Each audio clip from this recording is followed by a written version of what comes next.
Welcome back to Northampton for the final of the inaugural Vitality Blast Women's League 2.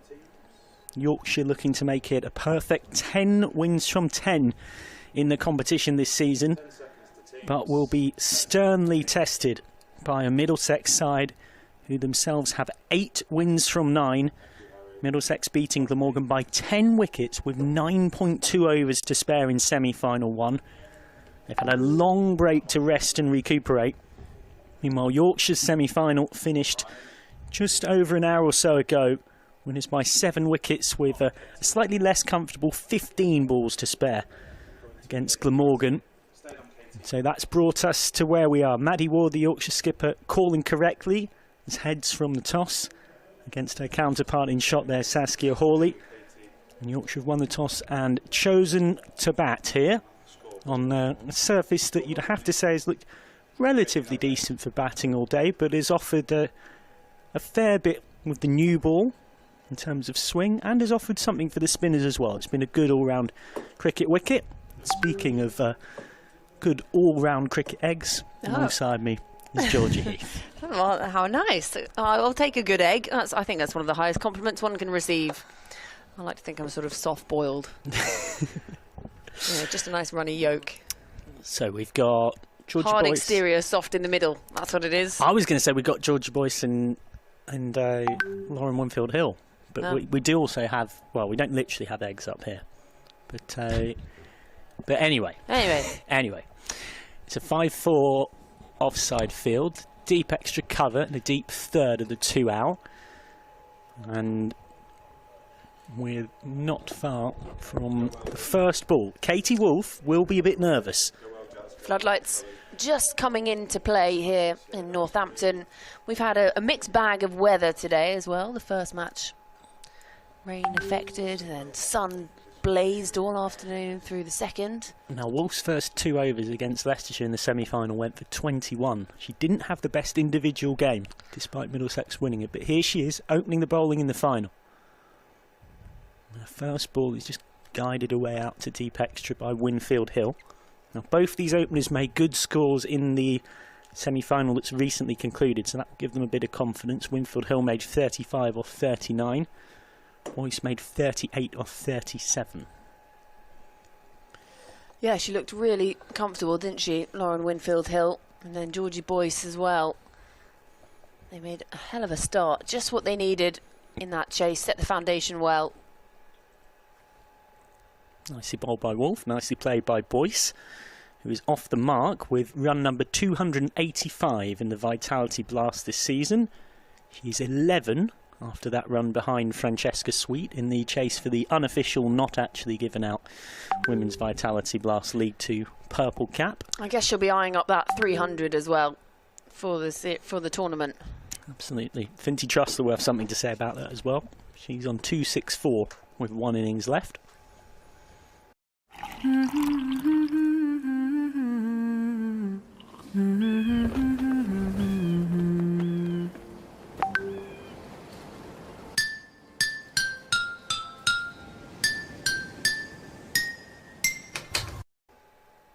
Wolf's just turned away, dot ball. Yeah, much tidier start this for Wolfe.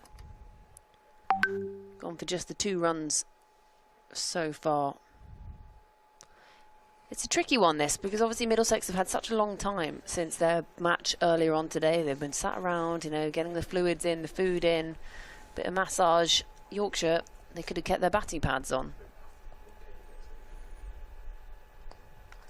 Nice looking drive, but no run for that.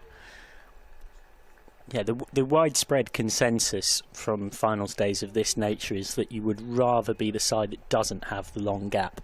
And Richard Pyra, the Yorkshire men's head coach, was actually talking about this from his experience playing in the Yorkshire men's team back in 2012, where they won a semi-final against Sussex and then struggled to get up for the final against Hampshire in the evening. Swipe and a miss from Winfield Hill. Beautifully bowled by Wolfe. Pyra said, we played first, had about 3.5 hours off and struggled to get back up for that final, which sounds crazy, but we'd had such a big high of beating Sussex. These are the things I'll be talking to the girls about, past experience to try and help us on the day. Also for PMOA reasons, anti-corruption reasons, Middlesex couldn't also leave the ground, which can be tricky, I guess. Winfield Hill driving nicely again straight at mid-off though, so great over from Wolf, which finishes with 4 dots, 2 without loss after the first. Yeah, really good start. Great comeback from struggling a little bit earlier on in that semi-final match, a bit expensive. Obviously, we've got the Tier 1 and Tier 3 finals coming up tomorrow, but in Tier 1, it's an eliminator and a final, so it doesn't have 2 semi-finals like we've had today, and that's coming up tomorrow at the Oval. But today here, it's been 2 semi-finals and a final. Yeah, it's an intriguing difference. You wouldn't blame Yorkshire's rivals from the other side of the Pennines, Lancashire Thunder, for feeling a touch disappointed to have finished 4th and missed out in that Tier 1 setup, given there's 4 here today. But them's the breaks, and they of course knew that was what the plan was for things at the start of the season, and it's a continuation of format on from the Charlotte Edwards Cup. Saskia Hawley, Middlesex's ever dependable captain, on. He's smacked downtown by Boyce, using lovely footwork, but it's a slow outfield, a lot of rain on it, and a diving stop to put in to keep the ball in play. The ball was just trickling towards the rope by the time Artemis Downer got there. Yeah, it just didn't quite have enough on it, did it? It had more elevation than extension. More height than distance.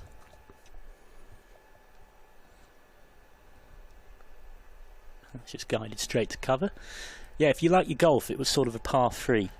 Just dinked onto the green, bit of top spin, making sure it's not. Yeah, you don't want it to roll. Yeah, run Absolutely. Off into the. I know there's a lot of keen golfers across these 2 teams. It's down the track. And almost, well, it wasn't quite a catching chance, was right to go for it as a catching opportunity, but ended up just a couple of yards short of pulling that off Sonali Patel. Been a tentative start, this, from these 2 opening batters. It has. It has. Very encouraging early signs for Middlesex. Hawley's coming right arm around to Winfield Hill. 5-foot onside field. She's got to cramp her for room here. Cannot afford much whip. She'll be all too aware of that. Down the pitch and nicely worked for 1. So Winfield Hill is 1 off 5 turns to 2 off 6. Circumspect. Having a look. We'll have a look. Yeah, and it is power play time elapsing. We've lost a decent chunk of it already. No boundaries. Oh, and that might be straight at mid-on. It is straight at mid-on. Big breakthrough for Middlesex. Saskia Hawley gets Georgie Boyce. The 2nd highest run scorer in the Blast this season is out for just 4 in the final. Well, well, well, we were just saying it was a circumspect start, and you could feel the pressure was just building a little bit. These 2 aren't used to making a slow start like this. Georgie Boyce, it won't be 300 runs for her in the Vitality Blast this season. And Saskia Hawley, as so often she does, the captain hands herself the ball, makes the breakthrough, and this is a dream start for Middlesex. You can see she's just there giving her team a talk. You know, not getting too ahead of themselves just yet. It's just the first wicket to go down, and there's plenty of batting still to come in this Yorkshire lineup. But it was well taken as well. Just sort of outside edge, didn't quite middle it. Well taken. Both hands under it from Patel. It sends Georgie Boyce on the way. Big selly from Saskia Hawley as well. She is known for that. It meant a lot to her. He knows how key it is to set the tone in a game like this against a tough opponent like this as well. They've been sort of eyeing each other up, Middlesex and Yorkshire, from other sides of the country for a lot of this season. Hawley bowls to Stair Callis, who's just guiding that away. She, of course, will be at finals day tomorrow for Bears in Tier 1-2. End of the over. Great over from Hawley. Goes for 4, picks up a wicket. 6 for 1 off 2. And what I mean by that is that, you know, with this new structure, there was a lot of unfamiliarity as to to how teams might perform, what might be going on. And very quickly, Middlesex were one of the teams that quite a few people in the Yorkshire camp, from looking at scorecards, had an eye on, thinking, well, they look pretty strong. There's a chance we'll see them at T20 finals day. And that game at Headingley on the 2nd of August in the Metrobank One Day Cup will be a decent one. And by all accounts, Middlesex, of course, had their eyes on it, proving a point, you might say, against Glamorgan and Yorkshire. The side's heading to Tier 1 in the next couple of seasons or so. Wolf is continuing after a great first over.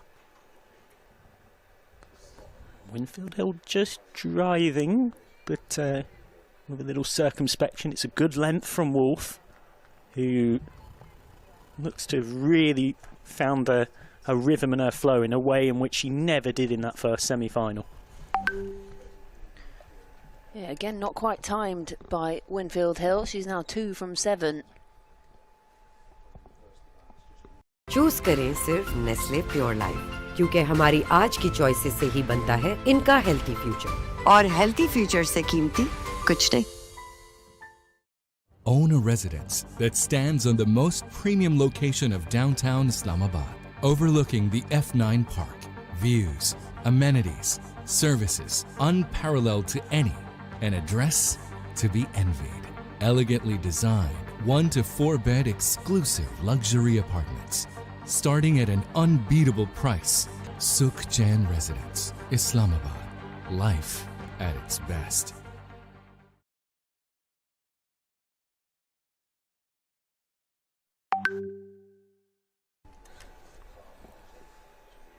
Down the track, Winfield Hill. This is not where she intended that. I think she's trying to flat back that through extra cover, but the spin has done the fielder and it goes for 4. Lucky boundary for Lauren Winfield Hill. Moment to forget for Kambampati, who's down there. First boundary of the innings, and it's a boundary that in a way almost sums up the energy of what we've seen in this innings so far. Even that boundary comes in fortuitous circumstances. I think she'll just take it and just ups her scoring rate slightly. Lauren Winfield Hill finds her first boundary of the day. Maybe just feels that a bit of luck could go her way. Just ran past it, done for spin completely. This is going to be a single. Will come back, and that's good running. She's a very good runner between the wickets there, Callis. One of the speediest around. Speedy, speedy. Well, she'll be looking to try and find some runs in this final. Just the 1 to her name in the semi-final.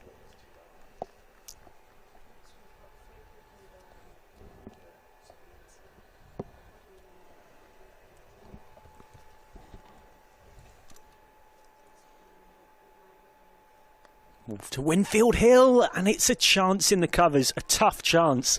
Hawley can't hold on, mere millimetres off the ground, but it was a catching opportunity, no doubt. Oh, can we just talk about how different this has been from Wolf playing in the final to the semi-final?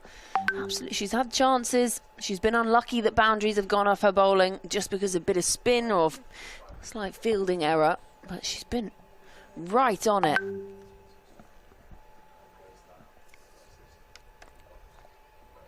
Just guided to point by Winfield Hill. Callis was backing up well and is through for the single. Katie Wolf, who's been in that Middlesex pathway right since 2012, made her Middlesex debut in 2017. It's a core of this Middlesex side have been together for a long time, but one thing a couple of this squad were telling me, it sounds like such a simple thing, but a real step up in professionalism this season. Players have been much more often available, and there's been a widespread sense of Middlesex wanting to prove their point with a setup where players themselves might not be getting paid, but there's certainly, in terms of facilities and coaching and environment, real jump in things. Cut straight to backward point and out. Callis is gone. Would you believe it? Katie Wolf gets her reward. A nice sharp catch. It went hard to Riva Pindoria. Just 1 run across 2 innings at finals day for Stair Callis. You'd have got long odds on that. Middlesex are right up and about here. 13 for 2 or 3. What a start for Middlesex. They lost the toss and were asked to have a bowl first, and this is really the dream start. Yorkshire, this is not what they would have expected at all, coming off the back of that convincing win in the semi-final. Won the toss, had a bat, and it looked like everything was going their way. They've already lost the opener and one of their big hitters, Stair Callis. Lauren Winfield-Hill struggling to really get going at the other end as well. And far earlier than she would have anticipated, Captain Maddie Ward comes out to the middle. Yeah, and Wolf, you would have to say, has deserved that. He's bowled 2 really good probing overs. And it's a good grab as well, this one. And, well, I don't think you need to be a lip reader to have picked up what Stair Callis might have said as she'd hit that. It's not a word I'm going to repeat because I'd like to keep my gainful employment. Yeah. And I don't think it was in Dutch either. Yeah, I don't think it was. And to be fair to Callis, I mean, she hasn't next. I mean, I know she's got out. She hasn't done that much wrong there. I mean, 5 yards either side, that's 4. Had she guided it just the tiniest bit further down, even if it's straight at the fielder, it's no run. It's the fielder's in the right spot and it's out. So, change of dynamic now. Izzy Routledge, Middlesex's dependable off spinner, an all-round start. He's back for more. 1 for 24 in semi-final 1. She bowled a nice classic Routledge containing spell. She's in here to Lauren Winfield-Hill, and you can blame that on the curse of the commentator. Starts with a loosener. It's a rare wide from her. She's got to bowl straight here to Winfield-Hill. Got a 5-4 onside field. Deep wicket and long on. That's a nice line. Yeah, that's really nice. This is when you just got to keep the pressure on at the moment. Don't want to start just releasing it, giving any free runs. You're still in the power play, already got 2 wickets. We talk about the importance of 3 wickets in the power play, feeling on top. To get your 1-year subscription, click the link in the description, download and install TradingView Desktop, log into your account, and that's it. Your subscription will activate automatically. Yes, we know. It's amazing. You're saving $2,400 a year, and there are no hidden conditions. Just remember, this offer is only for the desktop version, so don't miss out. Thank you for being with us. Happy birthday, TradingView.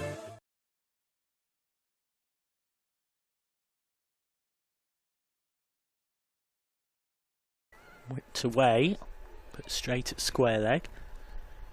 Totally agree. The one thing I would also say is this Yorkshire side bat very deep. Now they've got, for one of the first times this season, everyone available. They've got Langston at 8, Thackrell at 9, Rachel Slater at 10. So they do at least have a long batting lineup. Oh, and Routledge has got Winfield-Hill, a massive scout.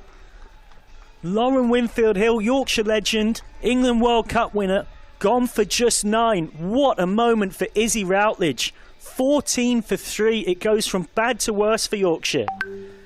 That is an absolute wonder ball from Izzy Routledge. You can see they're all up and about here. Just saying calm. You can just see in the background, just calm it down. Yes, excitement, but they know it's not done just yet. Yes, they've got the 3 wickets early on. But just check this one out for a delivery.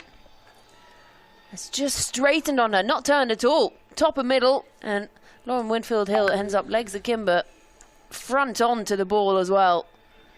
And you just know, she doesn't even have to look behind. There's the death rattle. Well, how often do you see that as an off-spinner? Just that natural shaping into the right-hander.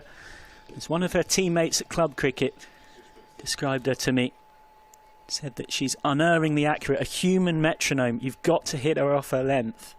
And that was a perfect example there. So, out comes Rebecca Duckworth, who is well suited to this particular role.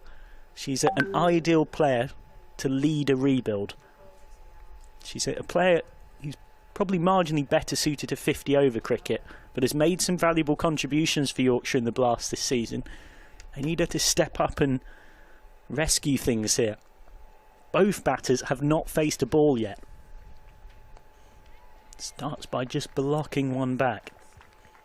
Duckworth has played in every Blast game this season, and after a slow start in her last 4, she's got 21 not out, 32, 38 and 29. So she's in good form. So that's zinged in. That's another dot. I should say that, of course, doesn't include the semi-final where it wasn't needed to bat.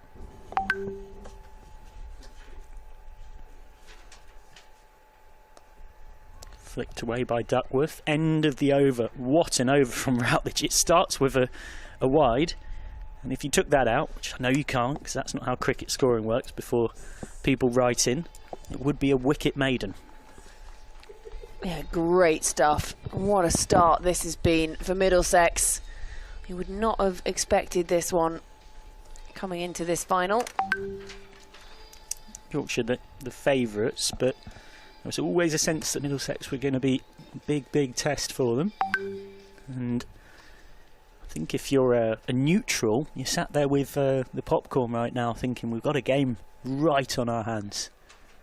Wolf is continuing, as she should, having bowled 2 overs that brilliantly. She would have been racing to the top of her mark to keep going. 1 for 9 off 2.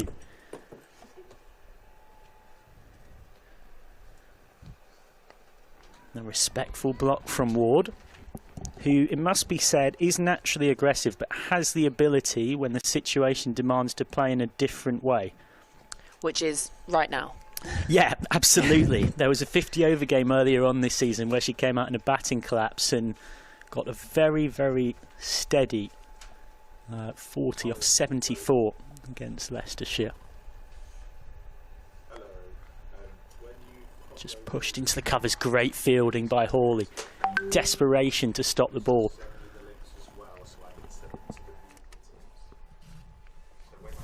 Yeah, it's when you're in this kind of mode, you know, you can just leap that extra inch further in the field. Saskia Hawley there, just diving beyond what I thought was her reach, just managing to stretch because you're on top.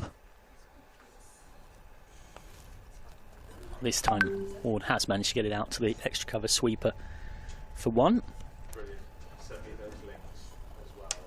Yeah, no, it's Fraser mentioned earlier on in the day. Middlesex using the field. Hype, hostility, intensity, press and energy. What's the word? Artistic license on the spelling of hype, as Sproul is going to stand up to the stumps.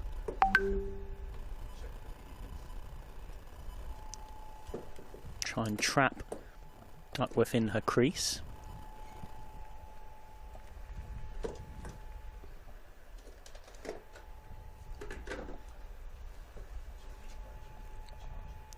Oh, Duckworth nervously prodding at that. That's it. Another dot for Wolf, who's bowled superbly. I'm trying really hard to avoid using any Wolf cliches or puns. Eating them up. Yeah, something about she looks so innocent, a wolf in sheep's clothing, that kind of vibe.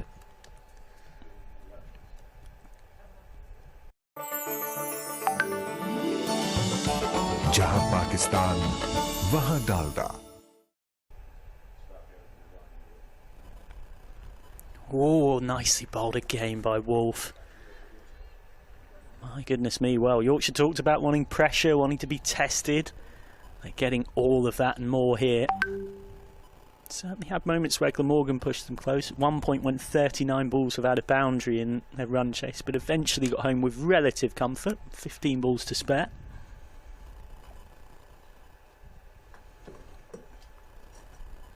Just dabbed away to point by Duckworth. Another over goes by though. Yorkshire got to be careful of not sort of almost, you know, trying to just kind of stop losing wickets for a while, but you blink and the power play is going by rapidly. 15 for 3 after 5 then. Yeah, you can't just batten down the hatches at this point because you're not going anywhere at any pace. They're sort of, it's like you're paddling, but you haven't got the orbit on the end of your paddle, so you're just about still moving using just the pole, but you need the extra scoop at the end. Or to use another analogy, as someone who has desperately struggled with open water swimming in the recent past, sort of swimming against the current. You might be swimming, but the current means you're not really moving. Routledge is back for more. 1 for 1 figures so far. Bit of flight. Again, will just be 1 more to the total. Maddie Ward picks up her second run.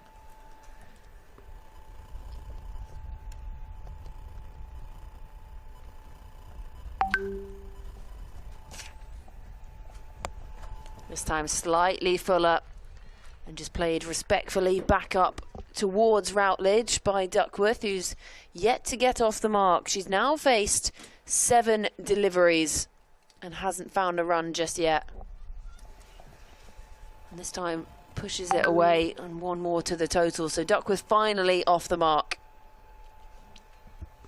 You can't be dealing in singles, but at the same time, can't afford to just get bogged down or lose any more wickets. There's a lot of thinking.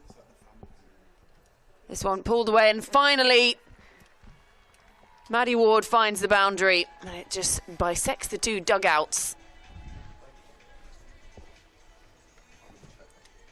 6 now from the over. Just straying down the leg side there as our camera woman tries to send the ball back and takes 2 goes. That is just the 2nd boundary in 34 balls in the power play. That's pretty remarkable stuff. Bit of extra flight and Fuller again from Routledge, and they scamper through. They're sort of having to bleed out every single possible at this point. Yeah, and a sort of tight single like that reflects the position Middlesex have put themselves in, that these 2 Yorkshire batters feel like they've got to take that extra level of risk. Finds the top edge. Again, lands just safe of backward point. Brings the over to a close, so 7 runs coming from it. That's the end of the power play as well. The power play definitely 100% belongs to Middlesex. 6 overs gone. Yorkshire winning the toss, deciding to have a bat. 22 for 3. Both openers and their number 3 all back in the dugout and can only watch for the remainder of the innings. Yeah, it belongs to Middlesex every day of the week, and it's set up a very intriguing contest here. Stair Callis caught Pindoria bowled Wolf for a 2-ball duck after Boyce was caught Patel bowled Hawley for 4 off 5, and Lauren Winfield Hill bowled by Routledge for 9 off 14.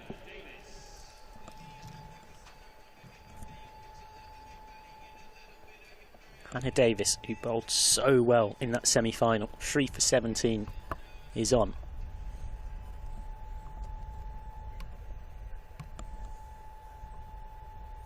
So they've taken Wolf off. I'm part of me surprised. It is out the power play though, I guess.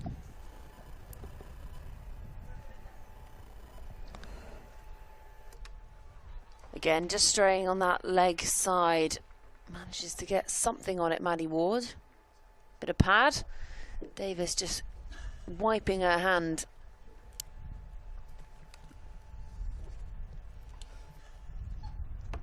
A bit of extra flight again, just past cover, so 1 more to the total.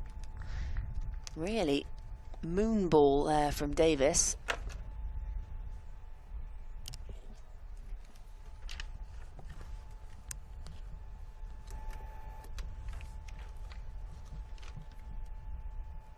Pushing the fielder out to deep cover. 3rd comes around slightly finer.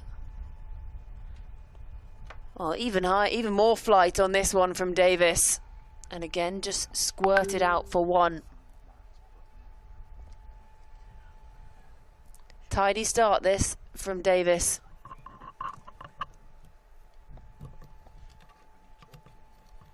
Maddie Ward, the captain. Again, can't get it away. Now, this has just been quite some start from Middlesex. You wouldn't have expected this when Yorkshire won the toss and decided to have a bat first. They would have expected to start racing in the power play. It's what they would have hoped for. They've got the big hitters up the top.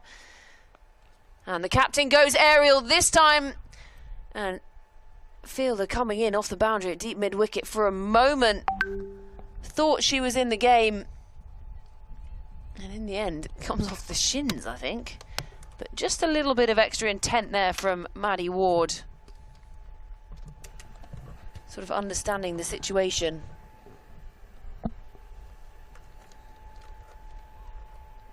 Again, can't get it through. Well, particularly with the scoreboard as it is, you want your fielder to be going for the catch there. 100%. So it's right to have a go at it. 25 for 3 then, after 7. So Yorkshire find themselves in all sorts of a Branston pickle. Middlesex, who have 12 wins from 14 games this season across all competitions, let's not forget, and 8 wins from 9 in the Blast, have put themselves in a great place to pull off an upset in this final.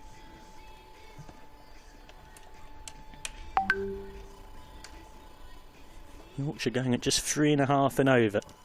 Here comes another key moment. Chana Kambampati into the attack for a left arm spin.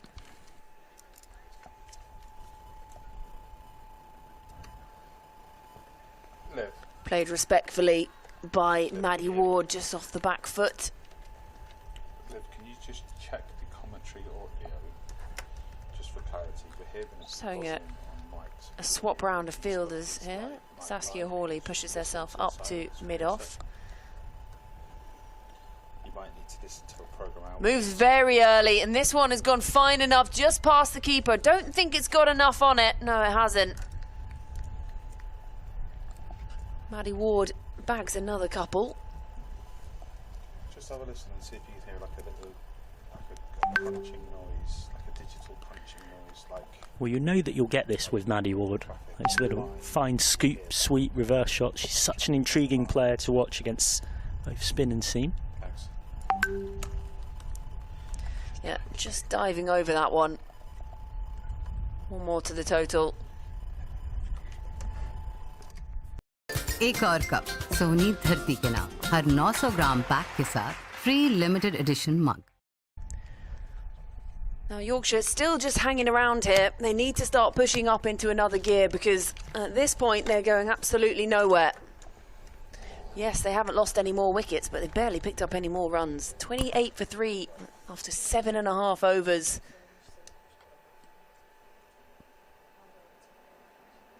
Again, can only pick out the fielder. Well, you say Yorkshire, and you खबर शाम कहते obviously हैं driver से बाबा spot on, but more specifically it's Duckworth. Duckworth's 2 off 12. Ward's Ladkana ticking Dadu along Police. okay, 12 off 13, but the pressure is very specifically on Rebecca Duckworth. Something's going to happen there. अब रुक करते हैं लाहौर का CCD AVLS Iqbal Scamps town through के for another. You had me confused there, खबर Michael. शाम You कहते हैं said, you taxi said media Yorkshire, and I was की like, पर इंसान have I said the wrong team? Who's playing? What is the life? Start questioning everything.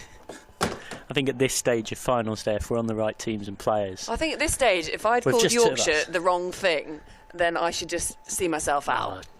disagree. Wouldn't be having that. It's a joy to have As you. long with as you me. don't call them Lancashire, then I really would have to. Maddie Ward again goes for the innovation, and she's going to find 4 here. Finally breaks the shackles.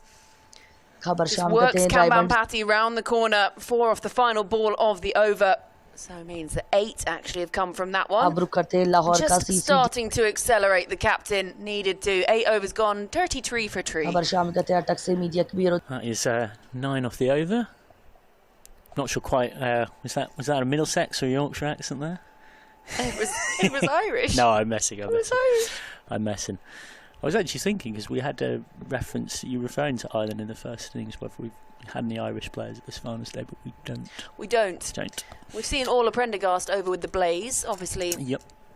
Throughout the times, but that's in League One. 33 for 3. That was the best over the innings so far for Yorkshire, and it went for 8. So Huge. That kind of, it's gone 2, 4 wicket, 7 wicket, 1 wicket, 7, 3, and now 8. And Duckworth is Duckworth's in. 3 off 13. Wolf is back. Now I like that. This is an attacking move. This is an aggressive move to take wickets. I just wonder when Duckworth's 3 off 13, is Hawley just tempted to actually bring a couple more in here? It's something you very rarely see, and they haven't done it. There's still 4 sweepers out. Here comes Wolf. She's had a feel for that. Absolutely no foot movement whatsoever from Duckworth. And look, it's worth saying, we're up in the commentary box, we're well fed, we're well watered, we're well grazed and looked after, and it looks so easy from up here, and it's not. But also, Rebecca Duckworth herself will know that she's under the pump here.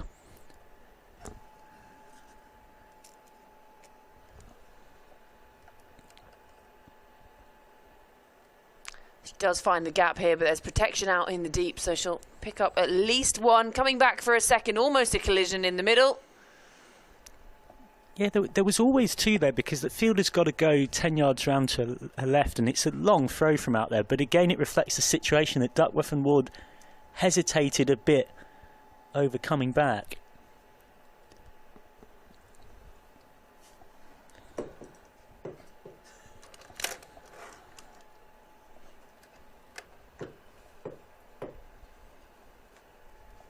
Again, there's protection down there, so one more to the total brings Ward back on strike, and you won't mind this actually if you're a Yorkshire fan, because she's the one who's doing, well, definitely the heavy lifting in this partnership.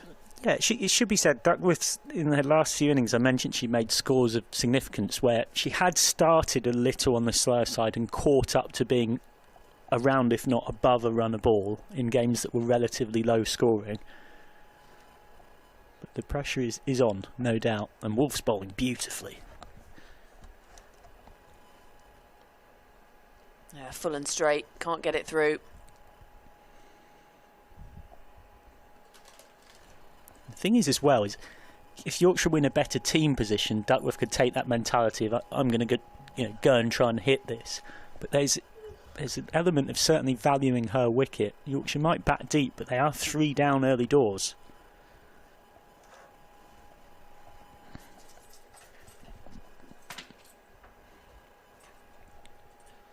Again, will be just one more to the total. I think as the most expensive over so far has been 8. It sort of tells the whole story, really. That seemed like a massive over. Yeah, absolutely. We've seen 3 boundaries in almost 9 overs of cricket. That's pretty extraordinary when you think of the power in this Yorkshire top order. We're using whiteboards every day to transform the way we bring videos to life. As a fully remote agency, whiteboards let us collaborate in real time to turn our clients' ideas into a gripping title and thumbnail, a captivating script, and finally, a viral sensation.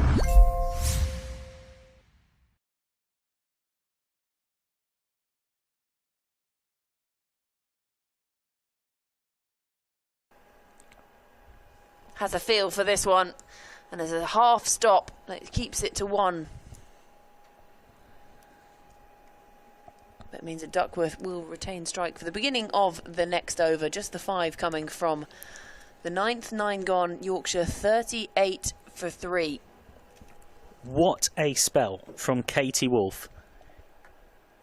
In semi-final 1, you've gone for 21 off 2, and you've struggled to find your best. You've had 4 or 5 hours to wait at the ground for the final, and you've come out and ended up with 4 overs, 1 for 15, and you can actually argue she was unlucky to not get even better figures and got rid of the big scalp of Stair Callis for a duck. So superb efforts from Katie Wolf. There's going to be a lot of very proud people watching our live stream from Ickenham Cricket Club, where she came through the ranks once upon a time. It's now going to be Davis back for more. Yeah, second over for Davis. Went for just 3 runs from her first. Bit of extra flight again. And Duckworth trying to change things up, just shuffling down the pitch, trying to get to the pitch of the ball this time. And still unable to time it.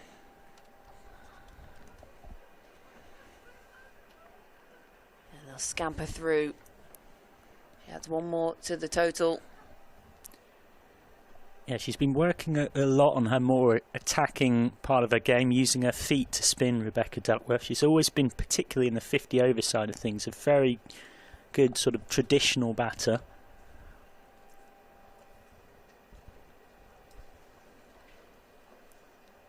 Joined the Diamonds from Thunder back in 2023 and has stayed on the White Rose side of the Pennines ever since, signing a maiden professional contract with Yorkshire in the winter just gone.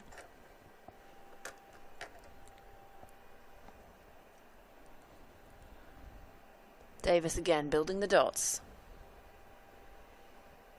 A large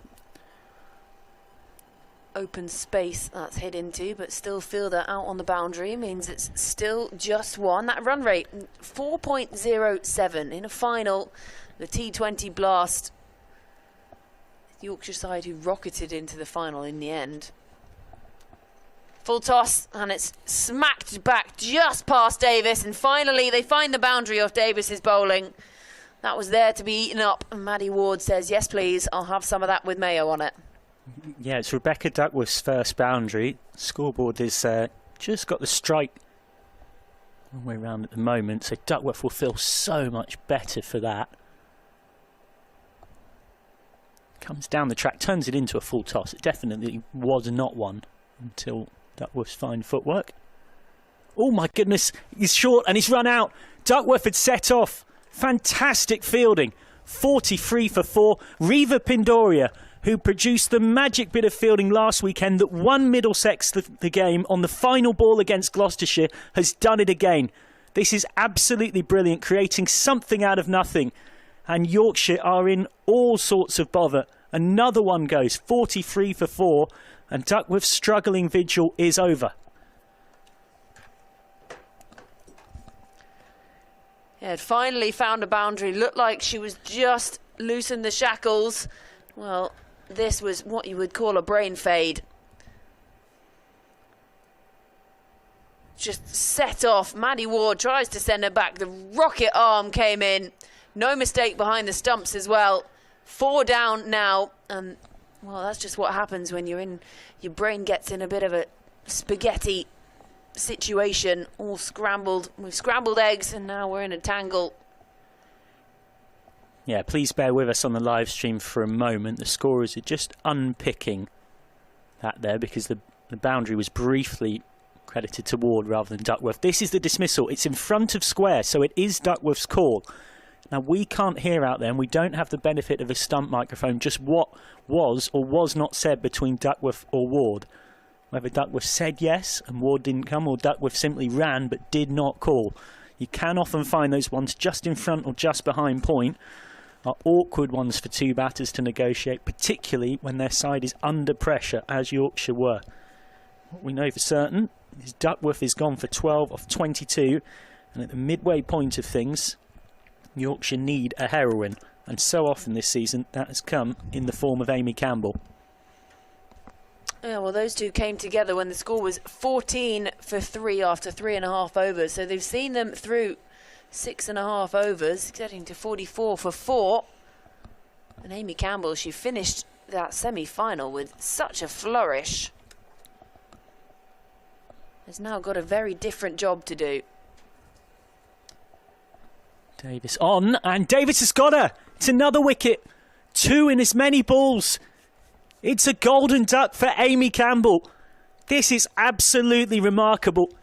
Middlesex are running through this Yorkshire batting lineup, and it is a golden quacker for one of the most destructive batters in this competition. Massive breakthrough by Hannah Davis. 44 for 5. You just could not have written this. She just pushed at it and heard the death rattle top her off.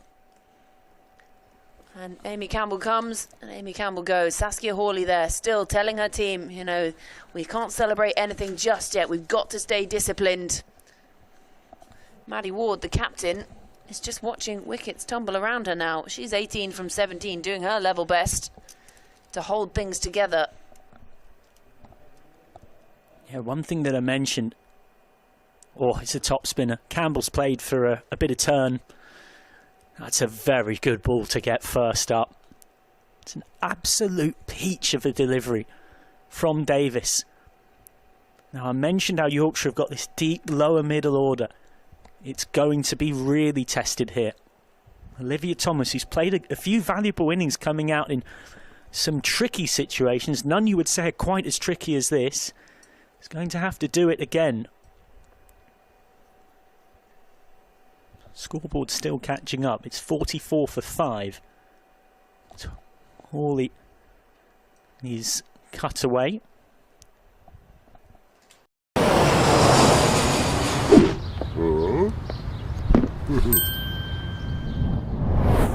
Ba-da-ba-ba-ba.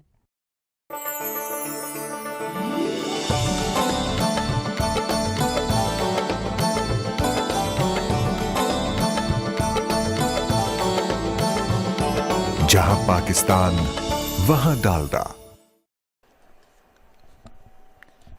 I don't mind this from Hawley, bringing herself back on at this stage, actually. Please just bear with us as the scoreboard is corrected. It was 45 for 5 at the end of that over, the 10th over. The run out came from the final ball. Hawley is back on. Her first over conceded 4 and picked up a big wicket. Early doors. Thomas is just prodding at that one. Hawley got Boyce out. Caught by Patel, what feels like a very long time ago. Thomas and Ward trying to lead the rescue act. Thomas still yet to get off the mark though. Scoreboard's just caught up now, so that is all correct for you. Thomas and Ward out there facing Hawley, who will have to re-bowl that.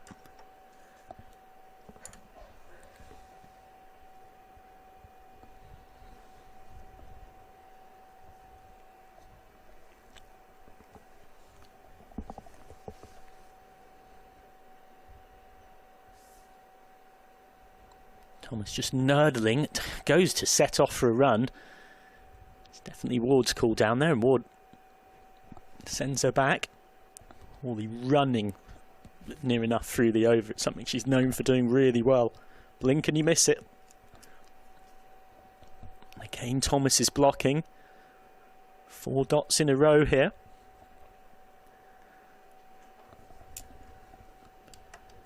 She does run back to her mark, doesn't she? Yep. Oh yeah, she's great for the over rate. And that's left alone. End of the over. The over concedes just 2. So Hawley has 1 for 6 from her 2. Big task for Yorkshire to try and haul this one around. Intriguingly, these sides meet again on the 2nd of August in the Metrobank One Day Cup League 2. If you're not following that competition, definitely should be. Well worth keeping your eyes across. Middlesex are top. They've got 4 wins from 4, 19 points. Yorkshire is second with 3 wins from 4. Above Glamorgan, who of course were beaten by Yorkshire in the semi-final on net run rate. Glamorgan are third with 3 wins from 4. Plenty of rounds left of that comp, building towards finals down the 21st of September. So Routledge is back for more. He's driven down the ground for 1 by Ward, who, as we've already alluded to, is actually going along quite well amid the complete carnage at the other end. She has 20 off 19. But while she's been there, she has seen 3 different partners come and go.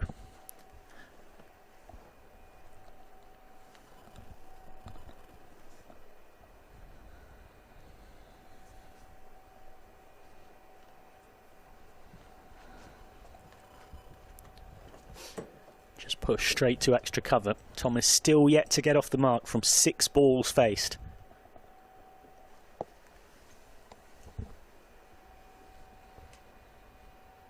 Goes to sweep, sweeps hard, sweeps well, and sweeps behind square for 4. Olivia Thomas off the mark in style. Rare poor ball from Routledge, and it gets punished. Yorkshire belatedly past the 50 mark, but you'd have got long odds at the start of this game of that taking them 11.5 overs and at the loss of 5 wickets. Yeah, it was the 3 wickets that fell in the power play that really put the wobbles on early. This one darted in by Routledge this time. Does the fielding off her own bowling. You can just sense that energy in this Middlesex fielding. They're so on top at the moment. It's just giving them that little bit of oomph. And it will be another dot. It's over, just gone for 5. And Thomas now 4 from 9. Routledge, much like Hawley, almost running through the over, but won't quite be out of it yet. It's right on the blue line. 6 off it with 1 ball left.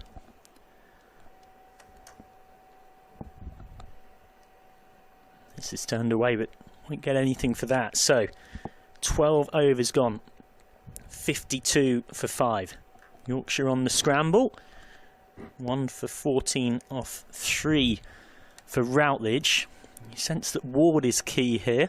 Thackrell is a more than capable late pinch hitter, and Langston and Slater are two players who, again, in the top tier of women's regional cricket, have made valuable contributions with the bat previously. But Yorkshire are going to need something from here.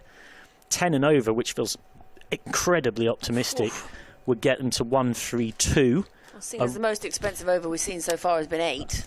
Fair, yeah. I'm giving you the spectrum. I was going to say a runner ball gets you to 100. 8 and over gets you to 126. This new over starts with a dot. I think if you offered Yorkshire 126, they would say deal every single day of the week at the moment, as Davis is on again. Well, I mean, at the moment, finding the triple figures is going to be quite an ask. Yeah, does look a long way. Ward with one of her clever improvised sweeps. It's not going to go because this outfield is very slow now after all of the rain.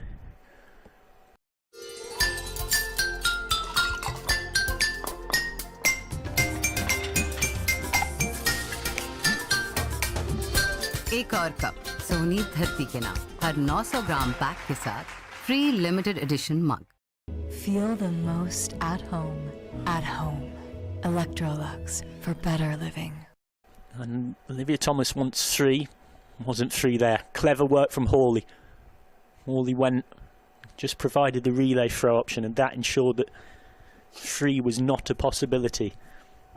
What a spell this has been from Hannah Davis. Product of the Buckinghamshire pathway. Came through at Tring Park and once upon a time with the Sunrisers Academy, and spent last season with Essex. Joined Middlesex this season after impressing in open trials. She's impressing today. Ball turns this away for one more. Played very well against Middlesex in the past, and then reportedly in the open trials got quite a number of the expected season's top 6 out multiple times, which was a pretty good way of saying, yeah, we should probably sign her. That's one way to go to trials. Thomas just blocks that back. Thomas on 4 off 11. Yeah, that'll do it. You can see why. 3 for 17 in game 1, and she's bowling superbly here in the final. Thomas straight to backward point.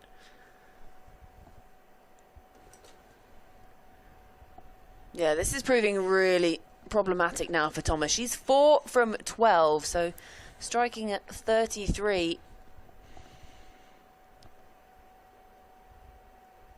That's straight to cover.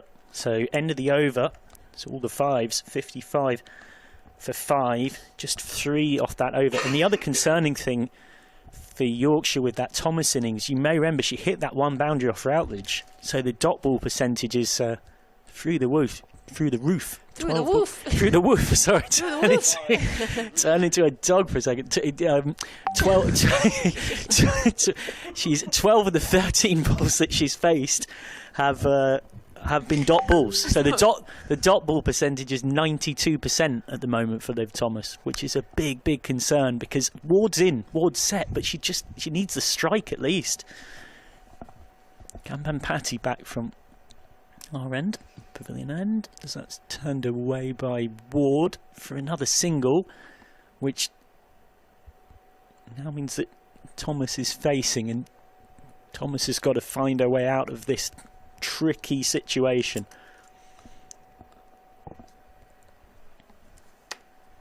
And Middlesex are racing through the overs, which is exactly what they should be doing.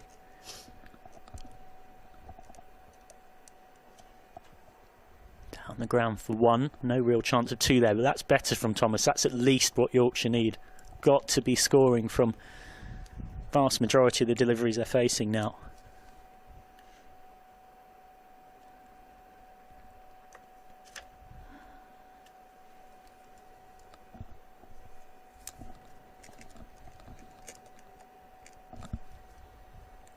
All chipped up, got herself in such an awkward position there, Ward.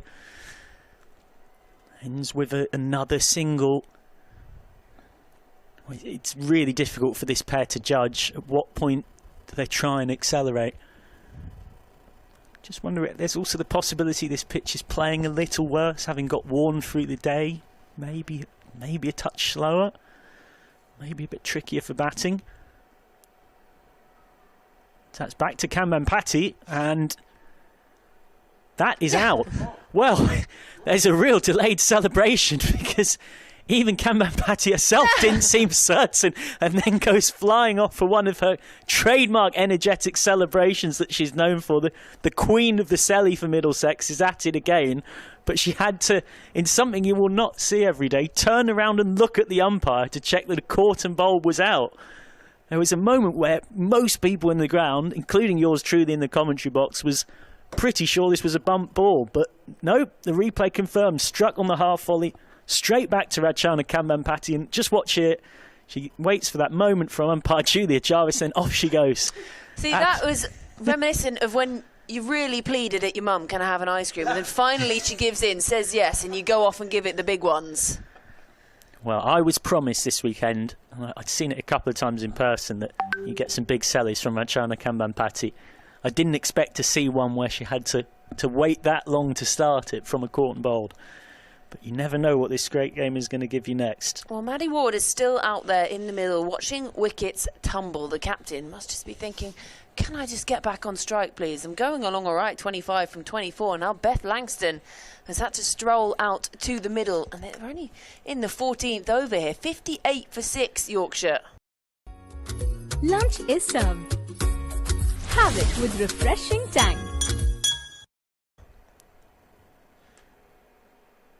Beth Langston has just a push at this one.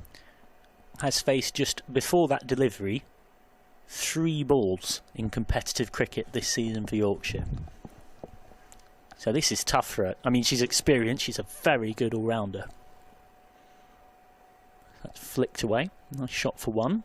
She won't be fazed by this situation, apart from one game against Warwickshire, or the Bears, in the County Cup quarter-final, where she came in and made 28 of 22, but she's played a lot of cricket this season. She had a spell out injured where she's been in that lower order. Yorkshire have been winning games comfortably, and she's not really been needed. Now suddenly she is needed, and it is a crisis. Yeah, 59 for 6 off 14. 6 overs still to come here, and that is a sorry tale, that Yorkshire batting card. Just 2 batters into the double figures. One of them still out there, Maddie Ward, the captain, on 25, but other than that, reads almost like a phone number. Absolutely. Remember that for Hawley continues. Well, Hawley comes back, I should say. 1 for 6 off 2. Starts her third over. One of her favourite spots, just inside that wide line on the offside. Very awkward place. Langston can't put a bat on it. If Yorkshire could somehow manage 7.5 and over, it gets them to 100, but that feels a long way off here. That's going to be 1.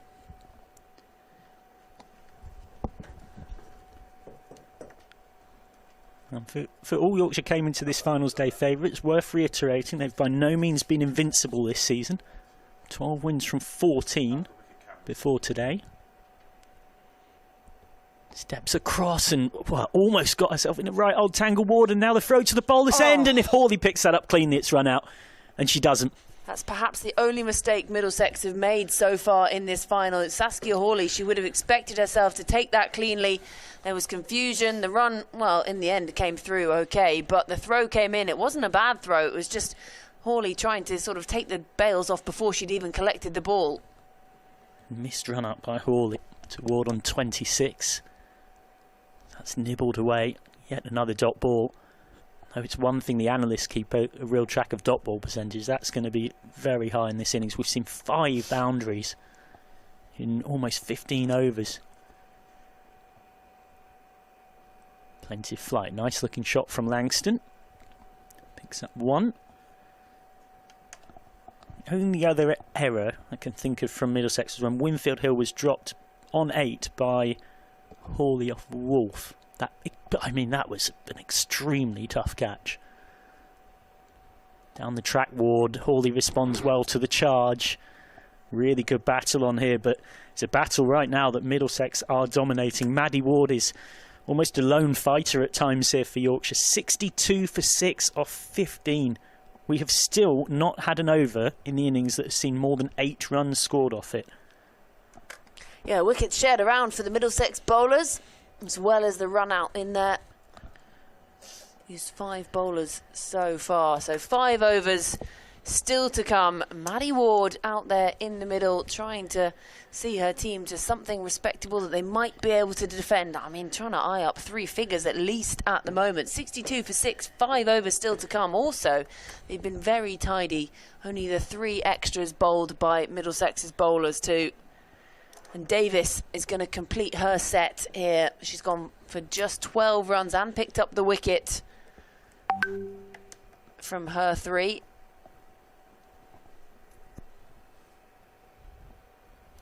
Extra flight again, and just can't time it. Well, it will be that quad spin attack to see Middlesex home here.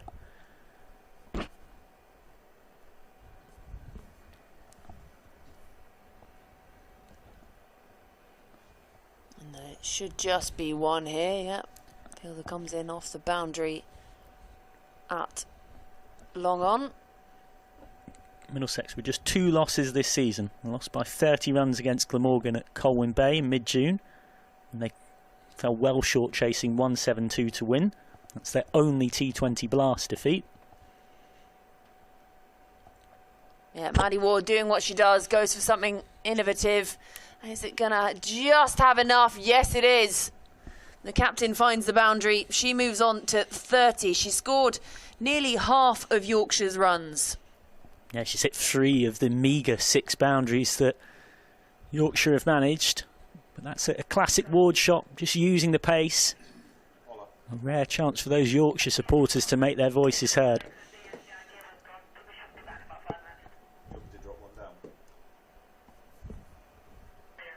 Moves across early, gets the sweep out, and it's going to be back-to-back boundaries for Maddie Ward. Yeah, this is clever. She's so good at pre-delivery movement that puts bowlers off. And it causes Davis to bowl the type of delivery that Ward wants to see there. So now suddenly, in this mini moment of the over, it's Davis under a lot of pressure.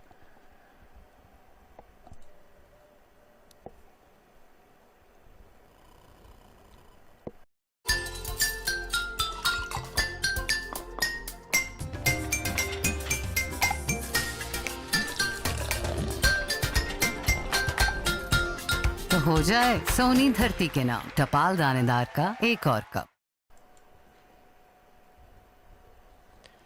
Flighted, full toss. Can't do anything with it. It's a good response, that's a brave response from Davis. Yeah, she might feel like she's got away with it a bit. Again moves across early, Maddie Ward, and doesn't time it this time. They'll think about a second. They're going to come back and take on the arm of Hawley, and that's good running. So in the end, the most expensive over we have seen thus far. 11 runs coming from it. The first over to go for double figures. 16 gone, 73 for 6. Yeah, it's the end of Davis's spell, and despite that expensive over, she finishes with figures of 1 for 19 off her 4. Not quite Wolf's 1 for 15, but still very impressive.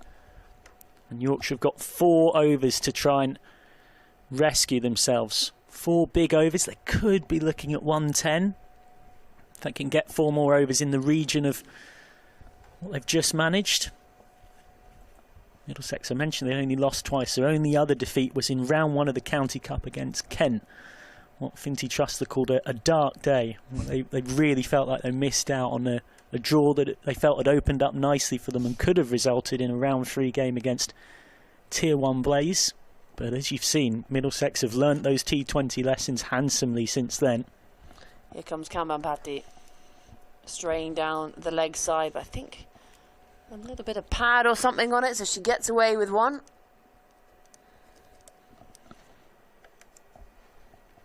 And that just brings the field around to plug that gap behind square on the onside. It is just turned into that onside, into a bit of space, but they don't come back for a second, and wisely so. Never on there. Yeah, never on. And at this stage, Ward is in and set, and I'll just want Ward to face as many deliveries as she can out of these 22 remaining.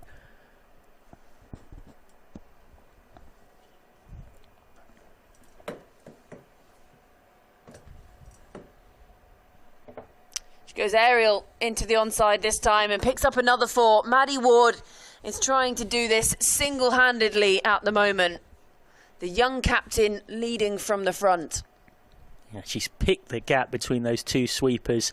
Lovely panache and bit of whippage on the wrist. Just watch the bottom hand here, how it comes through. You don't get any more runs for style, but if you did, then you'd definitely pick up a few extra there, Ward. She's individually in great nick. It's just everyone else that's been the problem for Yorkshire.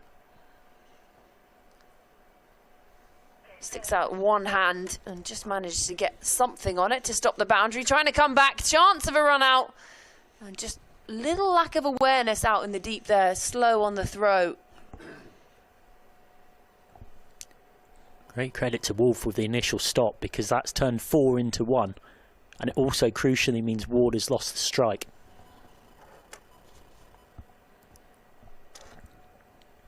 Comes down the pitch of this one, goes aerial, fielder coming in, takes the catch, and Kambanpati has her second. Langston holds out in the deep. 7 down now for Yorkshire, and they are in danger of not making it through their 20 overs. Maddie Wood at the non-strikers watches yet another of her compadres head off back to the dugout. It's about as regulation a catch as you could want it. Long on. Had to make a little bit of ground, but it sat at a comfortable height. And Ratchana Kambanpati can bring out another Selly. Was early on it, Langston, and scooping it up. And that just wasn't going to be dropped. So that batting depth, that long batting lineup I mentioned, is really being tested. Out comes Ria Fackrell. It's very rare you'd have seen her in the regional cricket era with Sparks, or indeed with Yorkshire this season, down as low as 9. But Yorkshire, with everyone available, pushed her down there. But she's going to have 15 minutes or so here to make an impact. She's got just one to face in this Kambanpati over, who still has another over up her sleeve after this one.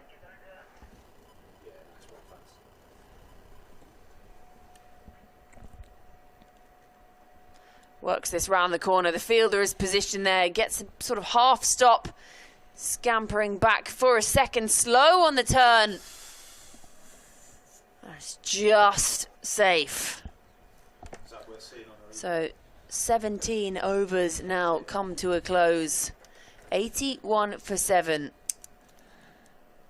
Maddie Ward, she's still out there, 37 from 32. Maria Fackrell's just come out to join her.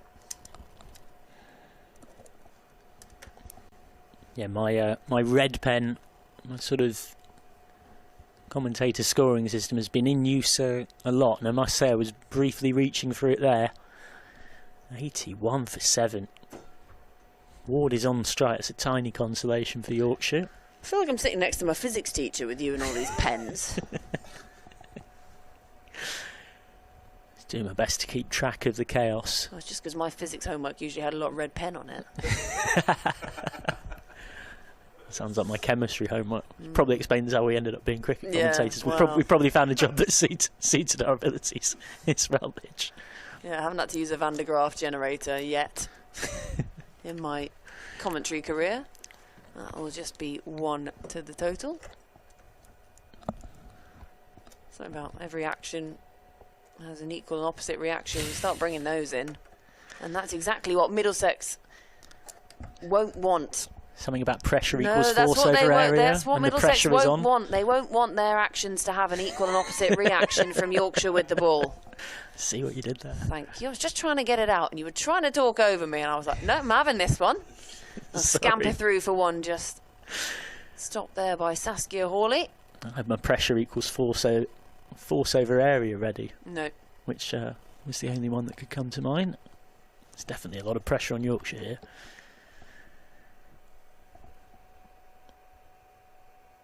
Goes aerial again. It's going to land safe. He'll be coming round off the boundary. Gole there cuts it off for 1. And that reminds me, I wanted to make a point about Riva Pindoria. She took a really good confident catch in that previous over. She got a brilliant run out with Duckworth, where Duckworth, that throw had to be perfect to run her out by that yard. A great example of the value you can add as a team, even when you're not getting a chance to bat or bowl. There's a great lesson in that for the youngsters. This one's slightly quicker from Routledge.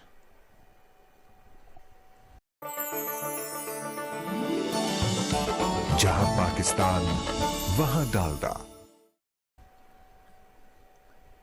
It's interesting, it's something her teammates talked to me about in the build-up to this one.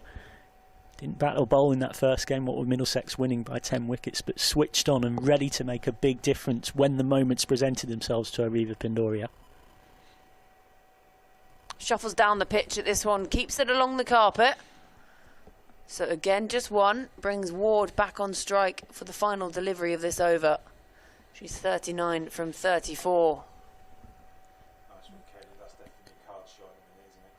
So that 3 figures looks within reach, you would hope, if you're a Yorkshire fan or a Yorkshire player. If Maddie Ward especially can stay out there. Again, goes for the reverse, and she's been bowled. Well, well, well, this is really now proper trouble stations for Yorkshire. Routledge gets her second. Maddie Ward going for her, well, it's her style, isn't it? Using a bit of innovation, trying to go for the reverse, and she's frustrated. She has, well, led this resilience, the only resilience, really, the resistance for Yorkshire, and just round her legs, and off she goes. Well, she scored 47% of the team's runs. So, amidst chaos and carnage, she can, while she won't feel it right now, take an element of pride in how she's played. But just as Yorkshire, as we were discussing, was so reliant on her to try and push things on, she has to go. It completes a fantastic 4 overs for Izzy Routledge. 2 for 18 from her 4 overs to go with 1 for 24 in the first semi-final. What a day she's had with the ball. Never mind the 45 unbeaten with the bat, and she'll come out to bat and lead the run chase. Well, they are in danger now of not seeing out their 20 overs. Yorkshire, 2 overs still to come, and only 2 wickets in hand, 85 on the board. Saskia Hawley, the captain, going to bowl herself out here, the 19th over. Moves across early, goes aerial, and that's well cut off. Really good bit of work out in the deep. They'll pick up a couple.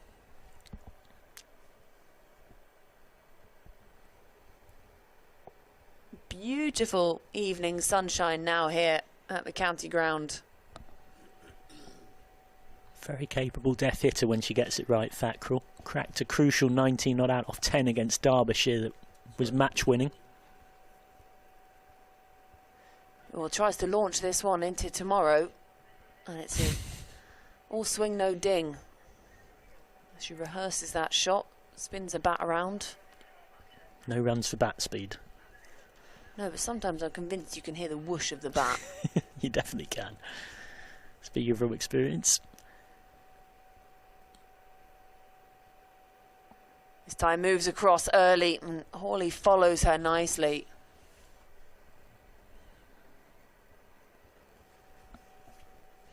Still 2 very experienced players, and 2 players that in other batting lineups definitely wouldn't be near 9 and 10.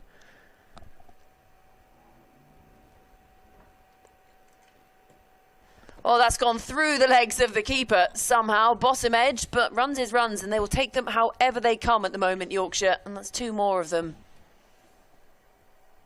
Yeah, luckless for Hawley, that. Definitely can't set a field for that. It's a scramble to 100 now for Yorkshire, really. It is. Well, they've got 8 balls in which to find 11 runs if they're to do that. Again, not quite timed along the carpet. 1 more to the total. I won't surprise you to know this is on course to be Yorkshire's worst batting performance of the season, but they have had moments where they've faltered somewhat with the bat. Hasn't always been plain sailing despite 9 from 9. And sadly, those weren't finals day, though.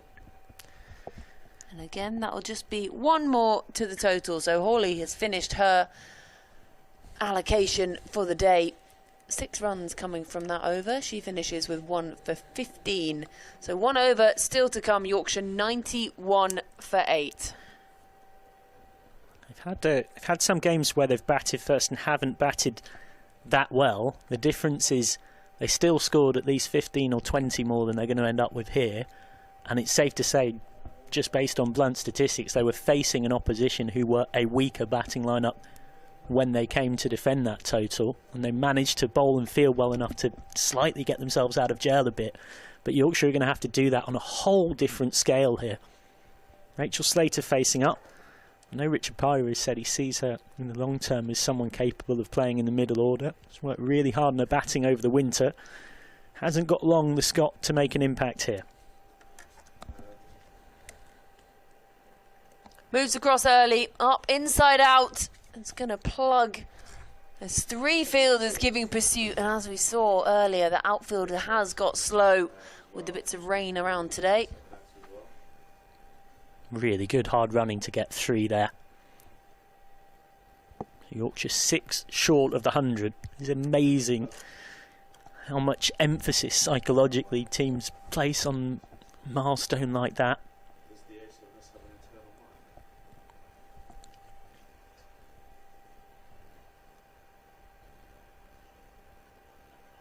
It's going to fall just short of Hawley.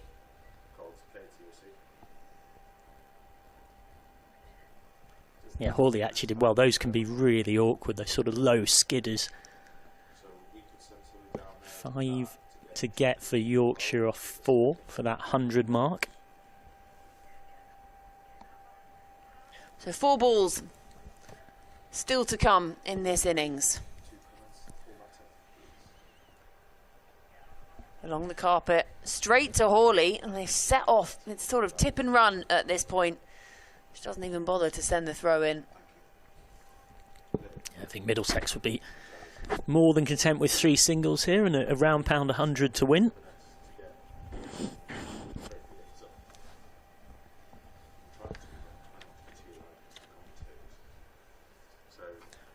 False start from Kambampati.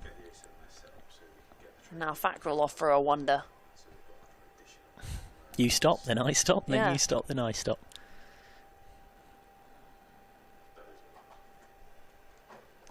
Charges down the pitch at this one, but there is a fielder out there. Oh no, there was almost a mix-up again. Thinking about coming back for the second, not a chance that was on for 2. Yeah, Slater was interested in turning and going. Fackrell was quite right to say no, absolutely not. It was at best 1 1/4 there. 2 to come. Again, charges at this one, and this could well be 4. It is, and it means that Yorkshire do make it into the triple figures. The score moves on to 101 for 8 with 1 ball still to come. Well, I mentioned the ability Rachel Slater's got with the bat. You saw it there, inside out. That's all class. It's not the shot of a play you normally see down at number 10. Lovely footwork. And it's a tiny psychological milestone for Yorkshire, who have scrapped their way up to this from 45 for 5 at halfway. 1 ball still to come, 101 for 8. Big swing this time, just see what you can do. Boulder! Well, what a final delivery from Kambampati. She finishes with 3 wickets. And, well, it was a sort of shuffle across, shuffle back again. Kambampati full straight on the stumps. 3 for 30 she finishes from her 4 overs. So Yorkshire, they finish their 20 overs, 101 for 6. Which means that Middlesex, they need 102 runs to win here and take the title. Yorkshire won the toss, decided to have a bat first, and it has been, well, at times a horror show for the team in blue. The White Rose with the bat in hand, but they've made it to triple figures, and that's a sort of mental aspect of it, I guess, if you want to take something from it. But you would feel that this is really Middlesex's to take for the win now. Well, you felt like if you wanted a ball that provided a perfect dotting of the I, crossing of the T, of summing up the innings in 1 ball, it was that final delivery from Rachana Kambampati. Going straight through, she finishes with 3 for 30 off her 4.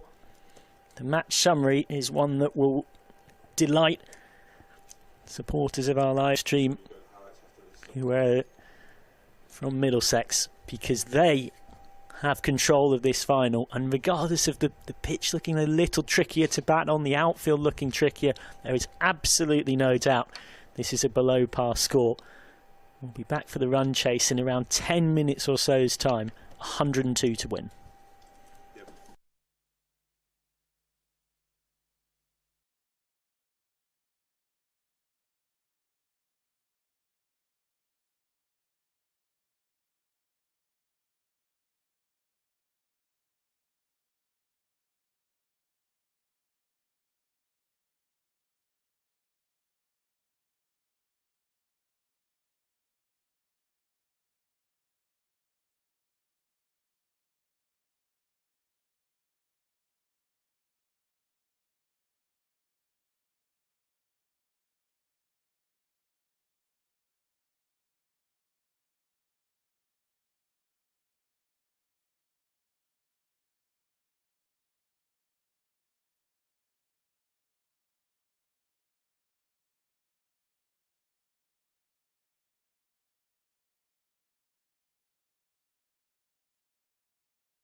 The spirit of cricket is a really precious thing. The spirit of cricket. Does the spirit of cricket exist? It's about the spirit of the game. The spirit of cricket is a bit cliche, but actually it's important to what makes the game.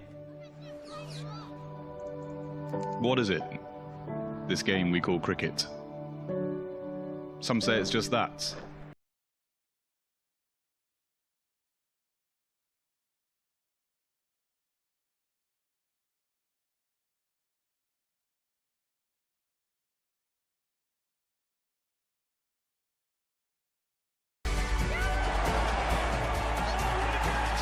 It's more than the stumps and the wickets, the bat and the ball, more than winning and losing. What makes cricket cricket?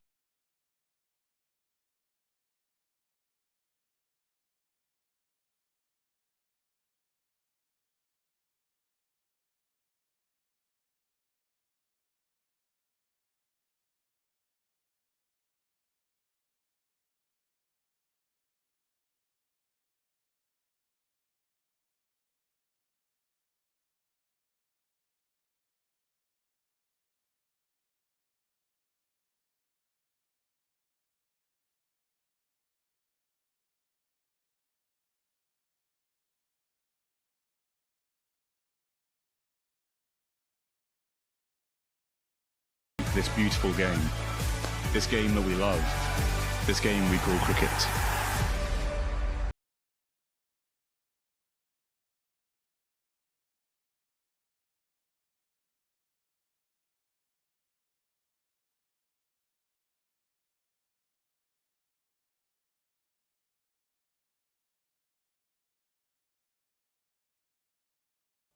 We're here today to launch the ICC Women's T20 World Cup 2026, which we are hosting here in England and Wales across 7 iconic venues next summer. To have a home World Cup, to have watched it in the crowd and to have some a competition like that to look forward to next year is really, really special. I want to support women's cricket in as many ways as I can, and I think we all need to find ways to support them, attend the games and root for our favourite teams and all the players. I feel like I've played World Cups all around the world now, and it's going to be so exciting to play at home, play at Old Trafford. I think it's really exciting.